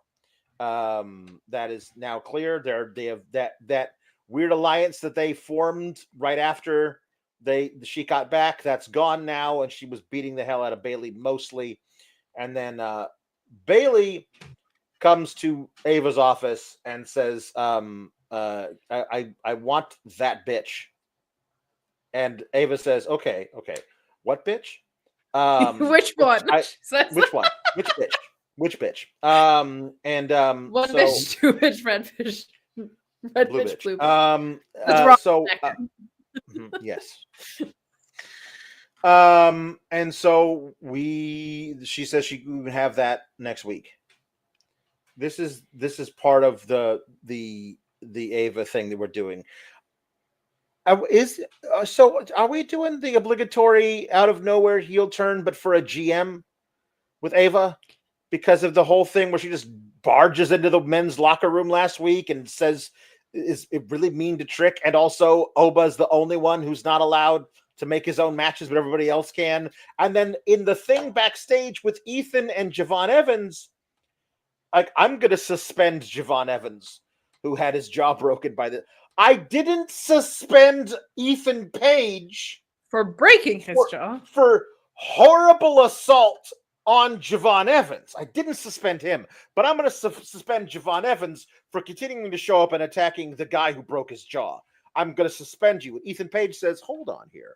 I happen to be the dastardliest heel in the world, but I wonder if you might take my place. I think that you shouldn't suspend him. You should punish him by putting him in a match with me. And Ava says, that's a very good idea, Uber heel. I think that I will take your advice, Ethan Page, and I will give Javon Evans a match against Ethan Page, the man who broke his jaw, at Vengeance Day if you get cleared. And at this point, it's just Javon Evans just has cotton balls in his mouth. Like his cheeks were gigantic, and they were full of something that was not really. So yeah, that was very her being so ready to take the suggestion of a completely unhinged, like murderous psycho killer heel, to me just feels like, okay, so we're just straight up making her the authority figure who doesn't like baby faces. You know what I mean? Like, is that what we're doing? Feel what they're going for is her trying to get control of the locker room. Because like Bayley, God bless her, like is face as they get, and went in there and wanted her match, and Ava granted it. So I think she's trying to go for like that she's tightening up the ship or whatever. Okay. But it does feel her and Ethan Page have had like this. I find it actually very fun. One of the few things that I liked about even when Ethan Page was in Disneyland, as you called it. They're in Florida, so Disney World, I guess, right? Yeah. Like his relationship with Ava has always felt unique and special to them, and always at odds because he's always been a heel, really. And now Ava suddenly taking his side feels a little bit odd. The segment with Bayley popped me. I look forward to that match. The rest of the championship summit outside of the Charlotte's part really feels like Kora is Roxanne's swan song program, and they do speed it up so that the turn is out of kind of like nowhere, and that I think Roxanne is going up to the main roster. She's gonna go out on back to Kora as the way to pass the torch or whatever. And they want to move Rox sooner than later, and that this Bayley program follow her up, I think. So Kora versus Rox at Stand and Deliver? No, probably just like on a TV.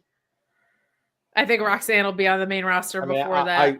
I thought Rox was gone after Vengeance Day. I don't know why she would stick around and fight Kora. I don't get it. I think this is just to prove that Kora doesn't have any friends anymore in Kora. I didn't. That could be. I don't see any reason to do Roxanne versus Kora again. Like that's just not a thing we need to do. Like now we don't know. Champions for 9 days. Yeah. How could you just sweep that relationship under the rug? Yep. Also, this is no fault of NXT, but anytime someone says like he broke his jaw, all I can think about is South Park. Like he broke his jaw. Broke his jaw. That's it. I'm running through my head. And then also Briggs and Inamura both come in to see Ava and say we want to get a tag match. I talked to Hank and Tank, and they said that we could have a match versus them. And Inamura says, but I talked to NQCC, and they said we could have a match versus them. And Ava says, okay, well, how about a triple threat between, and then Glory Boys are like, all right, well, I guess they are going to prove it. So that's the thing we're doing. Cool. Kalani Jordan versus Karmen Petrovic with Ashanti the Adonis hanging out at ringside and offering her a water bottle, which she does not take. That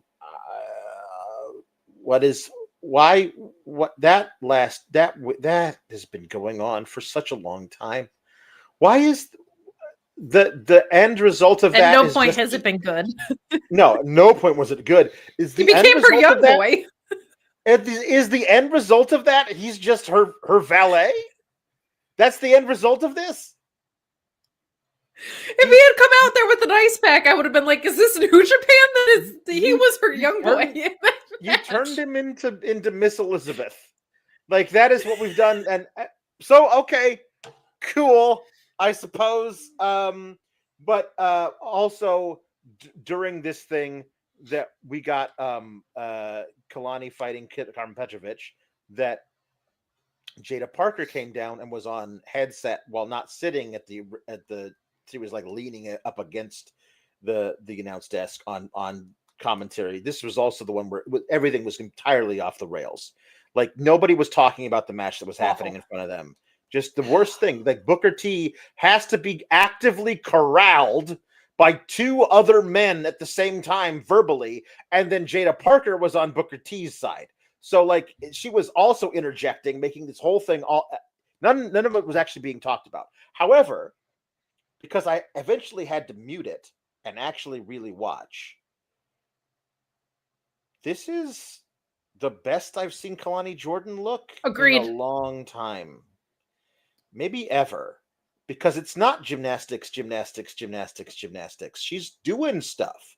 Like there's intentionality behind all these forearms. She's doing really interesting looking angle slams and stuff. Like she's got a whole new repertoire of moves. And all it took was just like, can you just stop doing backflips for a little bit and actually try and hurt the person you're facing? Because so many of the things that she was doing, she was just like, I'm trying to win the match, not I got a lot of little anger in my heart. There was no anger in her heart when she was wrestling. Now it feels like she's actually trying to hurt somebody. And all the stuff with her and Petrovic looks really, really good. And also now she's got a submission finisher. Yes, we were really literally just talking about this. I think I said it last week. She looked really, really good in that submission. And she put it on Karmen Petrovic, and Karmen Petrovic tapped out. And that is where anything resembling smart booking just went out the friggin' window. Because she did it while staring daggers at Jada Parker, who was like, well, damn, pretty good.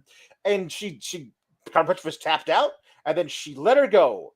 And then she picked her back up again and put her back in it. And she wouldn't let go. And the referee, who was the referee of the match, was like, "Hey, you should let go of that. Please stop putting her in the chokehold." And another referee ran down, and Kolani stopped, and then that second referee, not the referee of the match, a different referee, went over to Mike Rome and said, "Reverse the decision."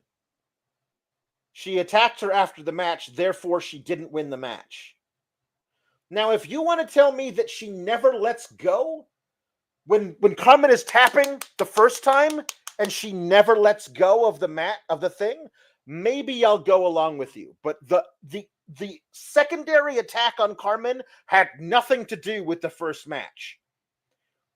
If it was the referee of the match that called for it, maybe there might be a leg to stand on. An entirely different dude running from the back and getting in the ring, and after Kolani has already relinquished the hold, he goes over and says, "No, you lost. You lost now." What the hell? Why is that even an idea somebody would have? They wouldn't even have a leg to stand on then, Alex, because she won the match. I'm just saying. I know what you're saying. They added so many different layers of preposterousness. It was like a 9-layer cake of preposterousness. Oh my gosh. Each layer more flavorful than the next. Oh my goodness. I'm so glad you felt the same way about Kolani as I did, because watching this, I was like, we've tapped into something finally. Like, I love this from Kolani. Round of applause for Kelani Jordan. Hell yeah. We love that. Was harder on her in a way of tough love. Like, we see that you do have the potential, but what she was doing with her North American title reign was not it. This shows me that she has so much more than I thought she did. Good for Kelani. Yay, yay, yay, yay. Awesome. I loved because you're right, the athleticism was in so many situations it was superfluous. Like, that's what Tiffany Stratton unlocked, is that everything she did gymnastics was wrestling moves with the intention of winning the wrestling match. And Tiffany didn't start that way either. She had to unlock that too. Kalani just different. But this, the storytelling in her face too, all of it is clicking. Mm-hmm. And what's amazing is too, she's got this heel Flair to her, and there's no black lipstick, there's no corny cadence. She's just adapted her in-ring moveset and changed her perspective as a wrestler. This is like aces. And it might not even be that popular because some people are going to say, but the gymnastics was so cool and exciting. And it is. And there's a middle ground there, and they're going to find that too. But to me, last week, I was literally like, give this girl a submission and see what happens, because that's what it was. I was like, give this girl an armbar through the ropes. I referenced ZSJ doing the twist in the ropes and how cool I thought that would be. That everybody said, give her the Clarky cat. And I was like, well, hold on. That's a little far. But like, her using a submission is good stuff. And like, what I loved seeing in this was not just the fire and the intentionality and all those things. She looked more connected to being a wrestler than I have ever seen her look. And God, that is like the most rewarding part of what we do with this, is seeing those things get unlocked in real time. It's awesome. I love that we get to come on here today and talk about like what a leap forward this is for Kolani, because today's the day, like, to me, that it feels like she's a TV wrestler. That is what got unlocked. And that is so exciting. With the stupidest, we're far enough away from our ad spot that I'm going to say it, the stupidest fucking ending that I have ever seen. A second ref undoing the fact that somebody got beaten by tapping out to a submission, Alex. She tapped out. You lost the match. You want to suspend her for going too far after? Fine. Yeah, that's a separate, is fucking crazy. And also, wins and losses don't friggin' matter. If they did, if it was like, if I can get to 10 wins, then I get something. You know what I mean? By a, like, we can do a thing where it's like, this is in a tournament. It's in the first round of a tournament. And if she wins this match, then she goes on to another thing. So she screwed herself over because now she lost the match. That would be terrible, but at least it would be like there would be a real punishment for having lost the match. There is no punishment for having lost the match. You could absolutely come out and say, you're suspended, or you don't get your match at Vengeance Day, versus like, you don't get to be part of whatever, like something. But there's no, you all just for consequences. All for consequences of going far. But the other person did not win the match. Right. It was stupid then too. This was the stupidest shit they ever did with Eddie Kingston. I was so mad. And Sammy Guevara was also terrible. There was no second referee. And also on this exact same brand, Roxanne did this to Ariana Venti when Roxanne was pissed about getting like the short shaft from the officials. And then the referee reversed the decision. Like, this is always a dumb thing. Never do it. Never. It makes no sense because the other person didn't win. I hate it. And I love what we got from Kalani, and I hate that we have to come on here and talk about how stupid that ending was. But man, it is the dumbest thing. Yeah. Ugh. Yeah. Ethan Page was violently. What is the difference between what she did and when Ethan Page beats somebody and then after the bell, he gets on top of them and starts punching them?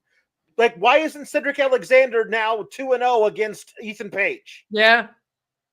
Why isn't Cedric Alexander technically 2-0 against Ethan Page if you can just, I'm sorry, you're not allowed to touch your opponent after you beat them? Well, why is the consequence for the action of going too far the other person won? That is so disconnected. Could you imagine if UFC, if they did that? Apoplectic. People would be apoplectic. Bret Hart is losing his mind right now somewhere. He might have not even watched this match, but he just is. Like in his subconscious, Bret Hart is losing his mind. There you go. What's the difference between what Kalani did and Braun Breaker turning Von Brains into a friggin' sandwich with the stairs? Why did Braun Breaker not lose that match? I mean, this whole Ethan Page run should have beaten Ethan Page. Jambeard's saying that this is a much less, yelly thing to say, but it's not a great idea. But the best way to do this kind of angle is to rule the match a no contest instead of reversing the decision. Fine. Still silly, but my other thing is the other person didn't earn a victory. They didn't win. They didn't actually win. It's a no other contest. Person going too far. Yeah. It's a no contest. So they interviewed Obafemi and Trick Williams separately, and they each said that they don't care about the other one. I'm gonna beat up these two clowns, and we're not gonna talk to each other, so we get any kind of coexisting. We're not coexisting on purpose. Don't ask, can they coexist? The answer is no, we can't. And they didn't. At best, we'll find out when you do. At best, right. Good question. We are intentionally not coexisting. So at one point, Obafemi just pulls Trick Williams out of the ring, just from the floor, just like, hey, I want to talk to you about that inadvertent shot you gave me on the apron. That's not okay. I would like very much to speak with you about that. And then Grayson Waller does a tope on top of them. This is dumb. All of this is dumb. The whole idea behind all of this is dumb. Trick Williams doesn't get added to the match if he's part of the winning tag team here. He's just proving to Ava that he's better than them. You know what I mean? Except he doesn't, because he ends up taking the pin because Eddie Thorpe showed up with a strap. And Oba got to look. Oba at one point put both Austin Theory and Grayson Waller on his shoulders and walked around like it was that man could have run a marathon with both of them on his shoulders. Put a third dude up there, a fourth dude. He has no problem doing that to these men. He's so damn strong, and he's magnificent, and I love him. And he was the best part of all of this, because he was just like so unbothered by having to face these men by himself. He's a great hot tag, of course he is, because he's Obafemi. And this is great. He's great. This whole situation is stupid. Him facing Grayson Waller and Austin Theory on like one of your major plays. Like, what are we doing? Why is that a thing and not anything else? What? Especially when they just went to Raw. Like, that feels weird.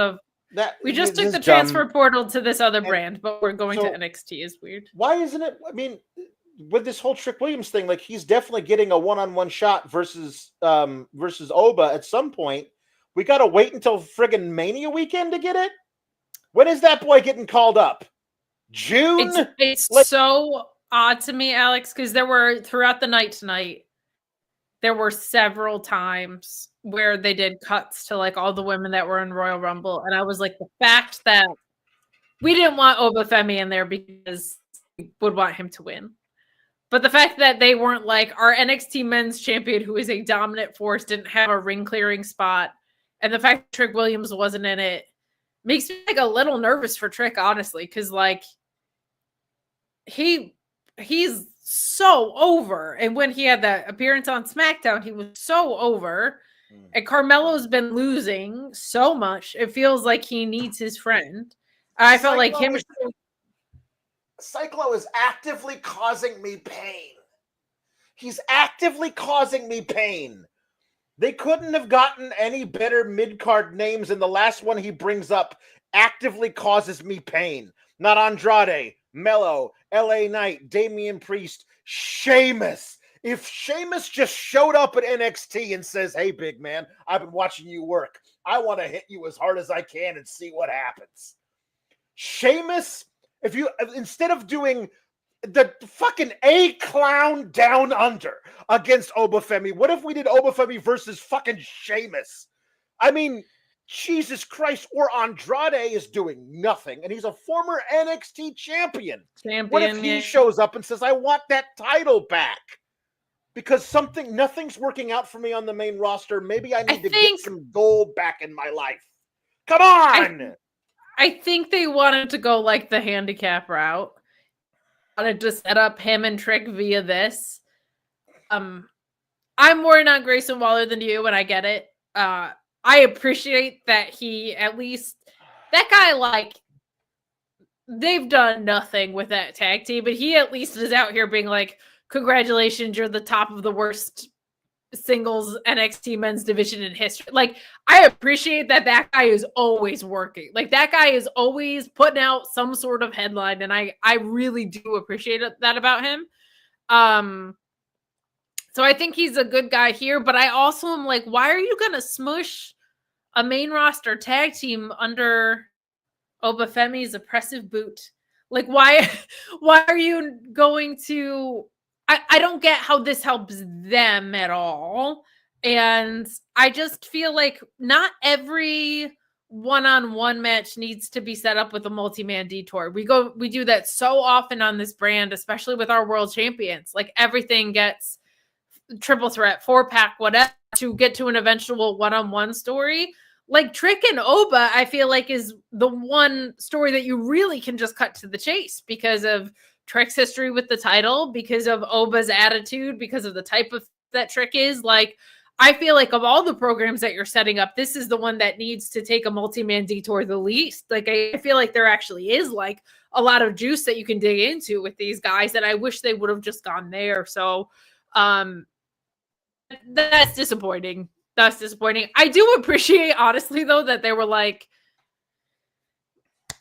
we didn't talk. We're going to see how it goes, because that's just something I haven't seen before.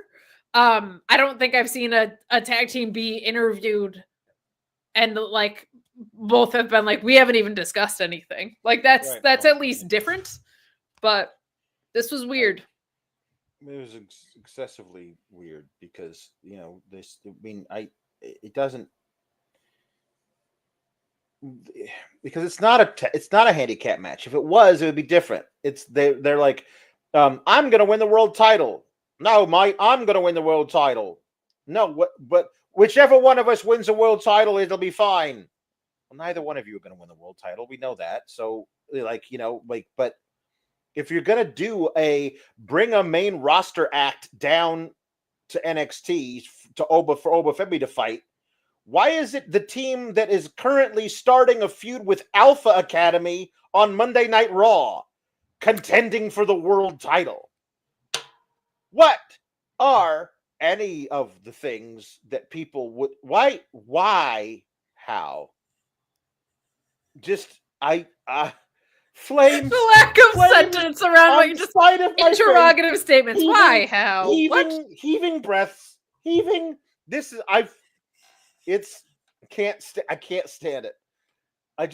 There's so many other options, and this is the one that you pick is so dumb. Just do Trick versus Oba.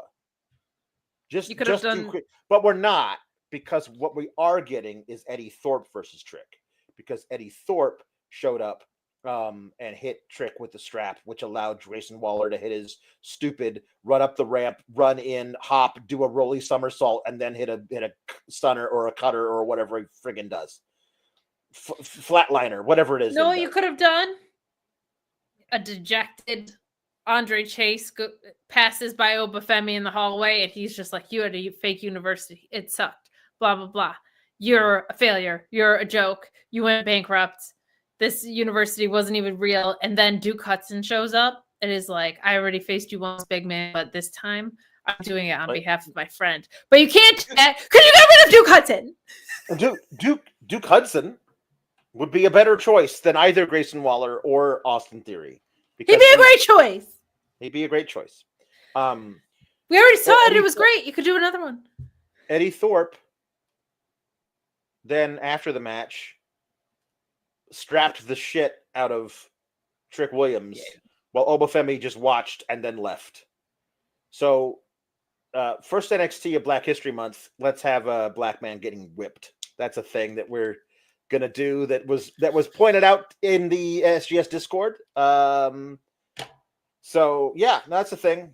It's just So the last thing that we saw on this particular episode was the bars, the TV the street little bars that they do, and then they went Wednesday Day, and then they showed us 4 gentlemen in silhouette. like Luis says that one of them is somebody named Lucky Ali. Yes. They're full silhouette, but I don't know who. Is it TNA people? I don't know who any of these people are by their silhouettes. But so this is not big disclaimer. Arm waving disclaimer. This is not a report from Corey Brennan. But he thinks it's Dion, Keanu, Cutler James, and Saquon, who I believe is Lucky Ali. Who is? So that's who thinks he is. Saquon is like the most obvious one. Which is good. But it feels like it's new. Like, I don't think this is Mustafa Ali coming over. I don't think this is nobody's like previous hacker gimmick or anything like that. Like, this feels like it's different. So that's good. And we will wait and see what the rest of it is.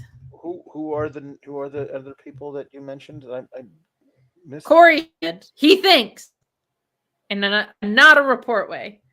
Dion, Keanu, Dion Lennox. James. He just said Dion. I assume so. Well, that would be a major departure from what he had been doing as Karmen Petrovic's platonic friend. Correct. Keanu Carver, which like silhouette wise, that would make sense. Yeah. Cutler James, and then Saquon. Who's Cutler? Who's the most? That I don't know who Cutler James is. Okay. So people we don't know. Maybe WWE ID people. I don't know. Okay, people we don't know yet, but they're coming and they are in silhouette. But this isn't like Mustafa returning. This isn't. No. It doesn't feel like it's a TNA Impact whatever kind of thing. So we'll see what this is. Rafael Garcia says Eddie Thorpe is what many of us refer to as the Firm. No one wants it, but they're trying to make it happen. Moose and Oba, soon maybe. Afflaction Andretti. Afflaction. That's really, really, really good. Very, very good. I actually really liked the Firm. I was like, Ethan Page, Stokely Hathaway. I was in on that. Yeah, that should have been good. We never got a chance to see what it was going to be. Correct. Okay, so we have some puns. Okay, we didn't quite break 190. So, Knocked Out Film says Geese and Waller. Gambeard says Techno Beak 2000. Meat Norma says TMDK. True Mallards don't call. That is what that stands for. And Ash by Echelon. He says Google. I'm not. You can Google that if you like. Ash by Echelon. I mean Ash by Elegance, but I don't know what Echelon is. Is that like a large group of ducks of a certain kind? I'm not really sure. C Delgado says CM Pintail Duck. The Magnificent Donald Duck Morocco. The Heartbeat Kid. The HBK, the Heartbeat Kid. The Death Fowlers. Darby Allier. I think it's Alier. I'm not sure. Bianca Belair. And Matt Zadorna. Meat Norma says Lexus Echelon Pekin. Foods makes turducken. Okay. By the way. Meat Norma says Lexus Peking. Nation of Migration. Very nice. And Dakota Kai. I like Dakota Kai. It's very good. Meat Norma says Pato Guerrero. Pato, of course, is Spanish for duck. Luis. Shucky Ducky Quack Quack. Louisville says Waddly Waddy Piper. Waddly Waddy Piper. Very good. And Stephanie Quacker. Stephanie Quacker.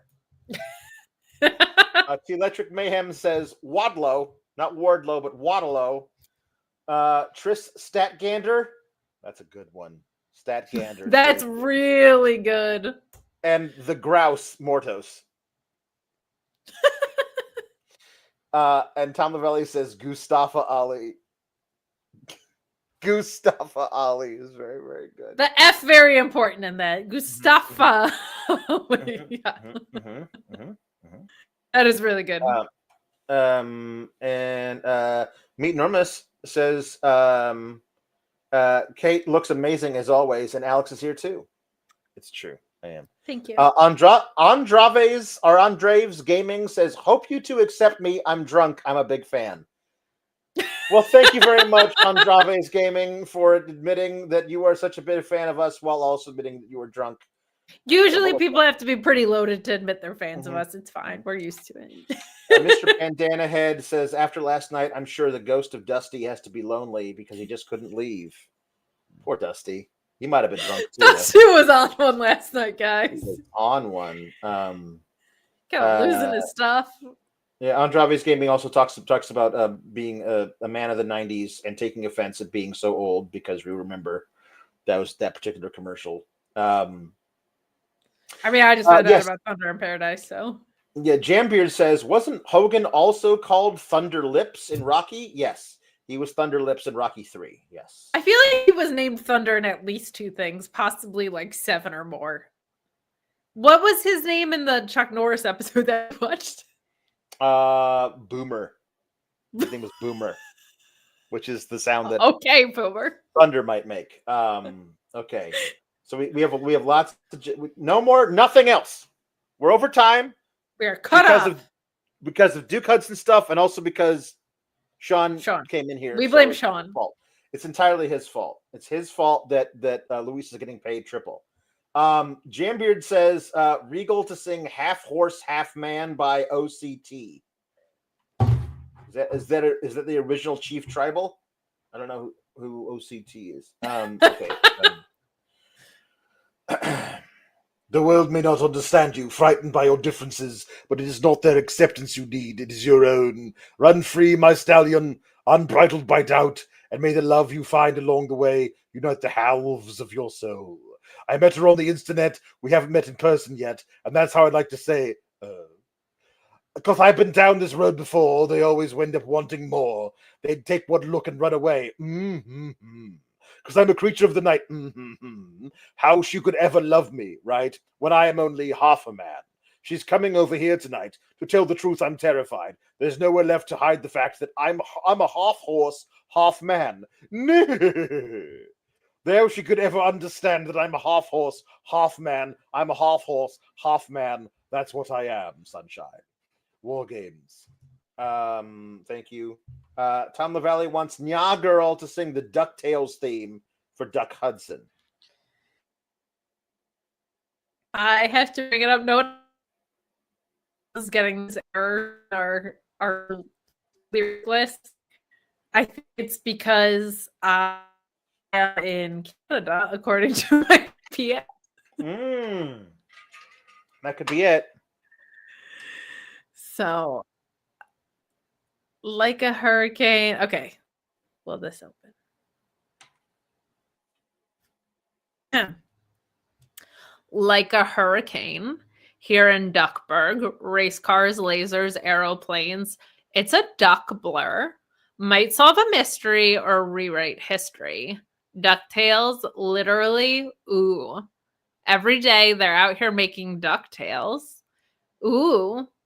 Tales of daring, do bad and good, luck tales. Ooh.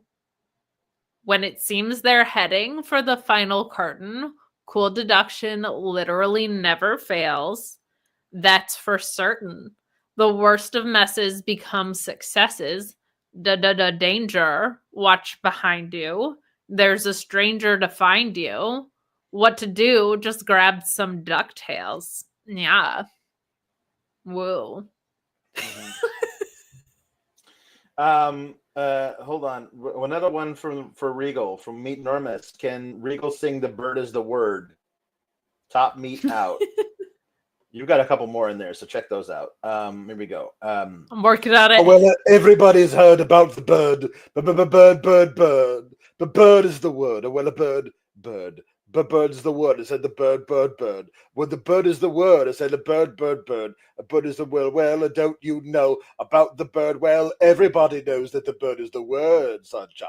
Well, a bird is the word. A bird, well, thank you.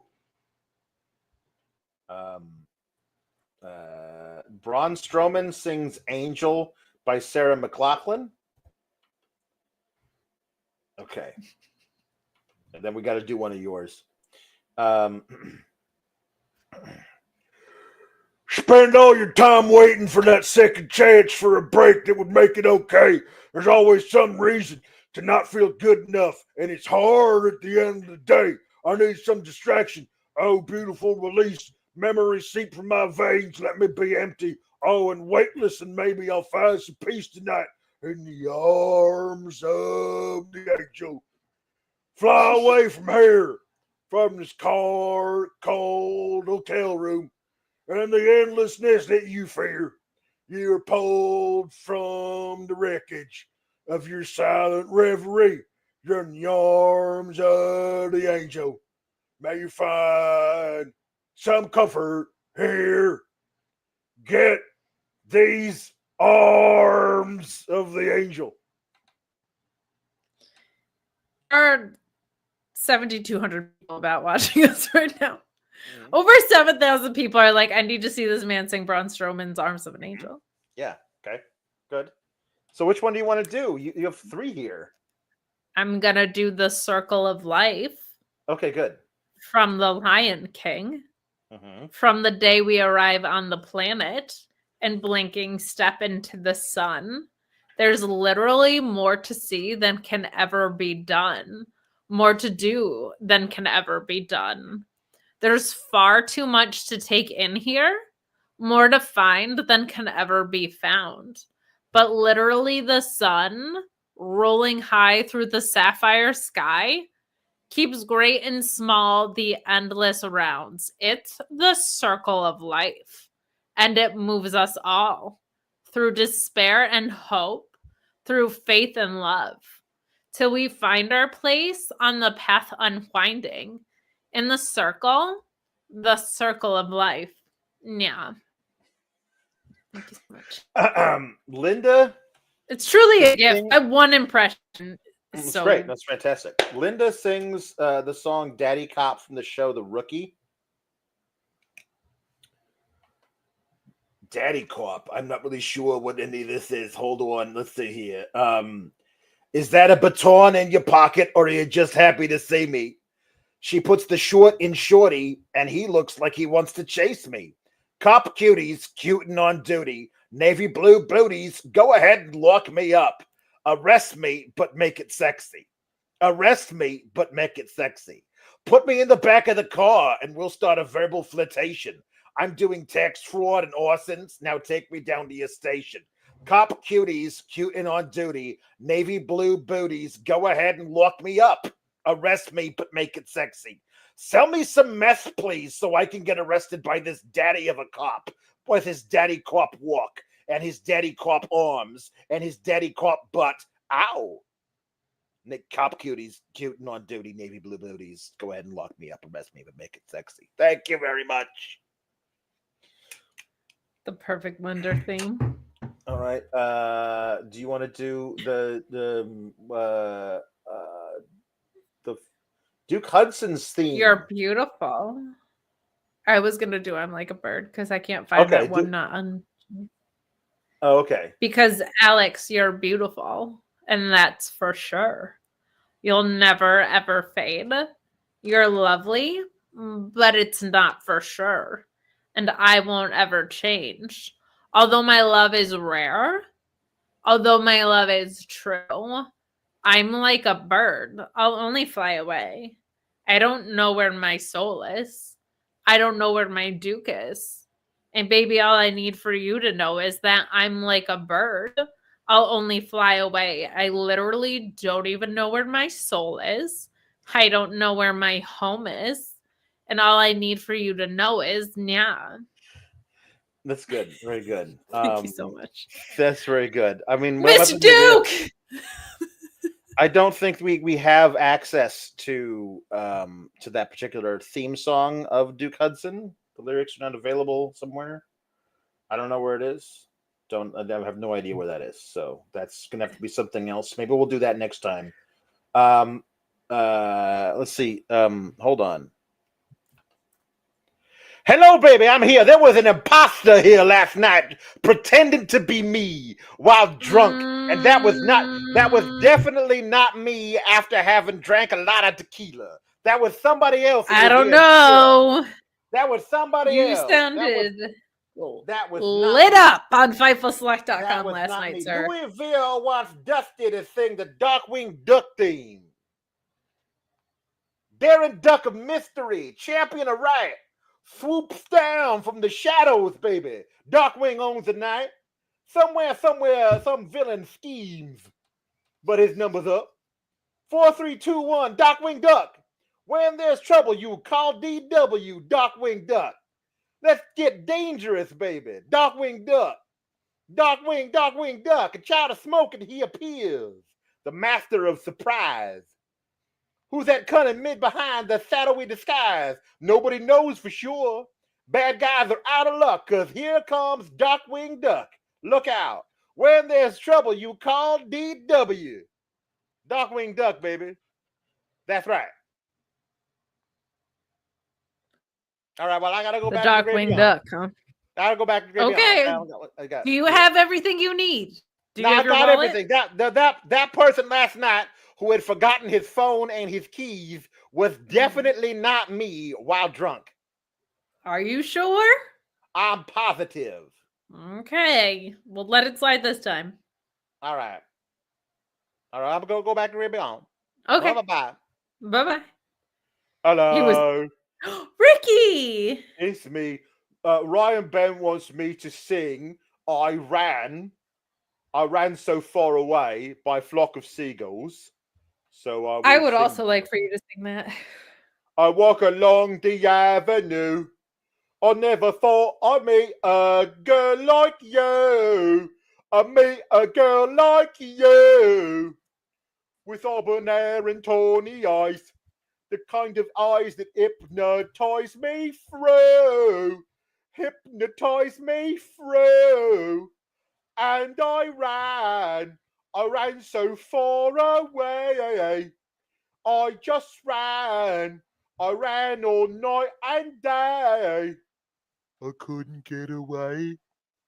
Thank you. Thank you, That's Ricky. Oh, look. We do have more, but we'll save it for next week. Okay, we're going to do it. We're going to do it for next week. We're going to do this one. No more. We're going to do it next week. We're not doing it. Oh, this is a pun.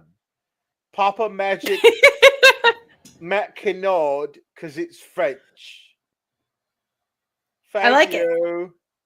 It's Kennard is French, so I would say merci beaucoup, because it's French. I got you on that. I am bilingual, but only with. Oh, are you? That one. Not really, no. Shame. Do you have a made-up language that you know? No. Do you have a made-up language that you know? No, I heard you were into the rest or not. And that just seemed like maybe it was a different word. That is a mispronunciation by a small child. That is not a different language. I don't know what you're talking about. I don't know. I'm just asking questions out here. All right. You're a creative guy. I didn't know if you made any up. I don't have any made-up languages. So I will say to you, Binky Bonky. That's thank you in my made-up language. I knew it. I'll say the sun is set on Duke Hudson. We love you so much. Everything sucks. We love you, Duke Hudson, as sincerely as I can be. I say to you, good luck in your future endeavors. Love you, Duke. Keep Everything cool, sucks. gabagoos.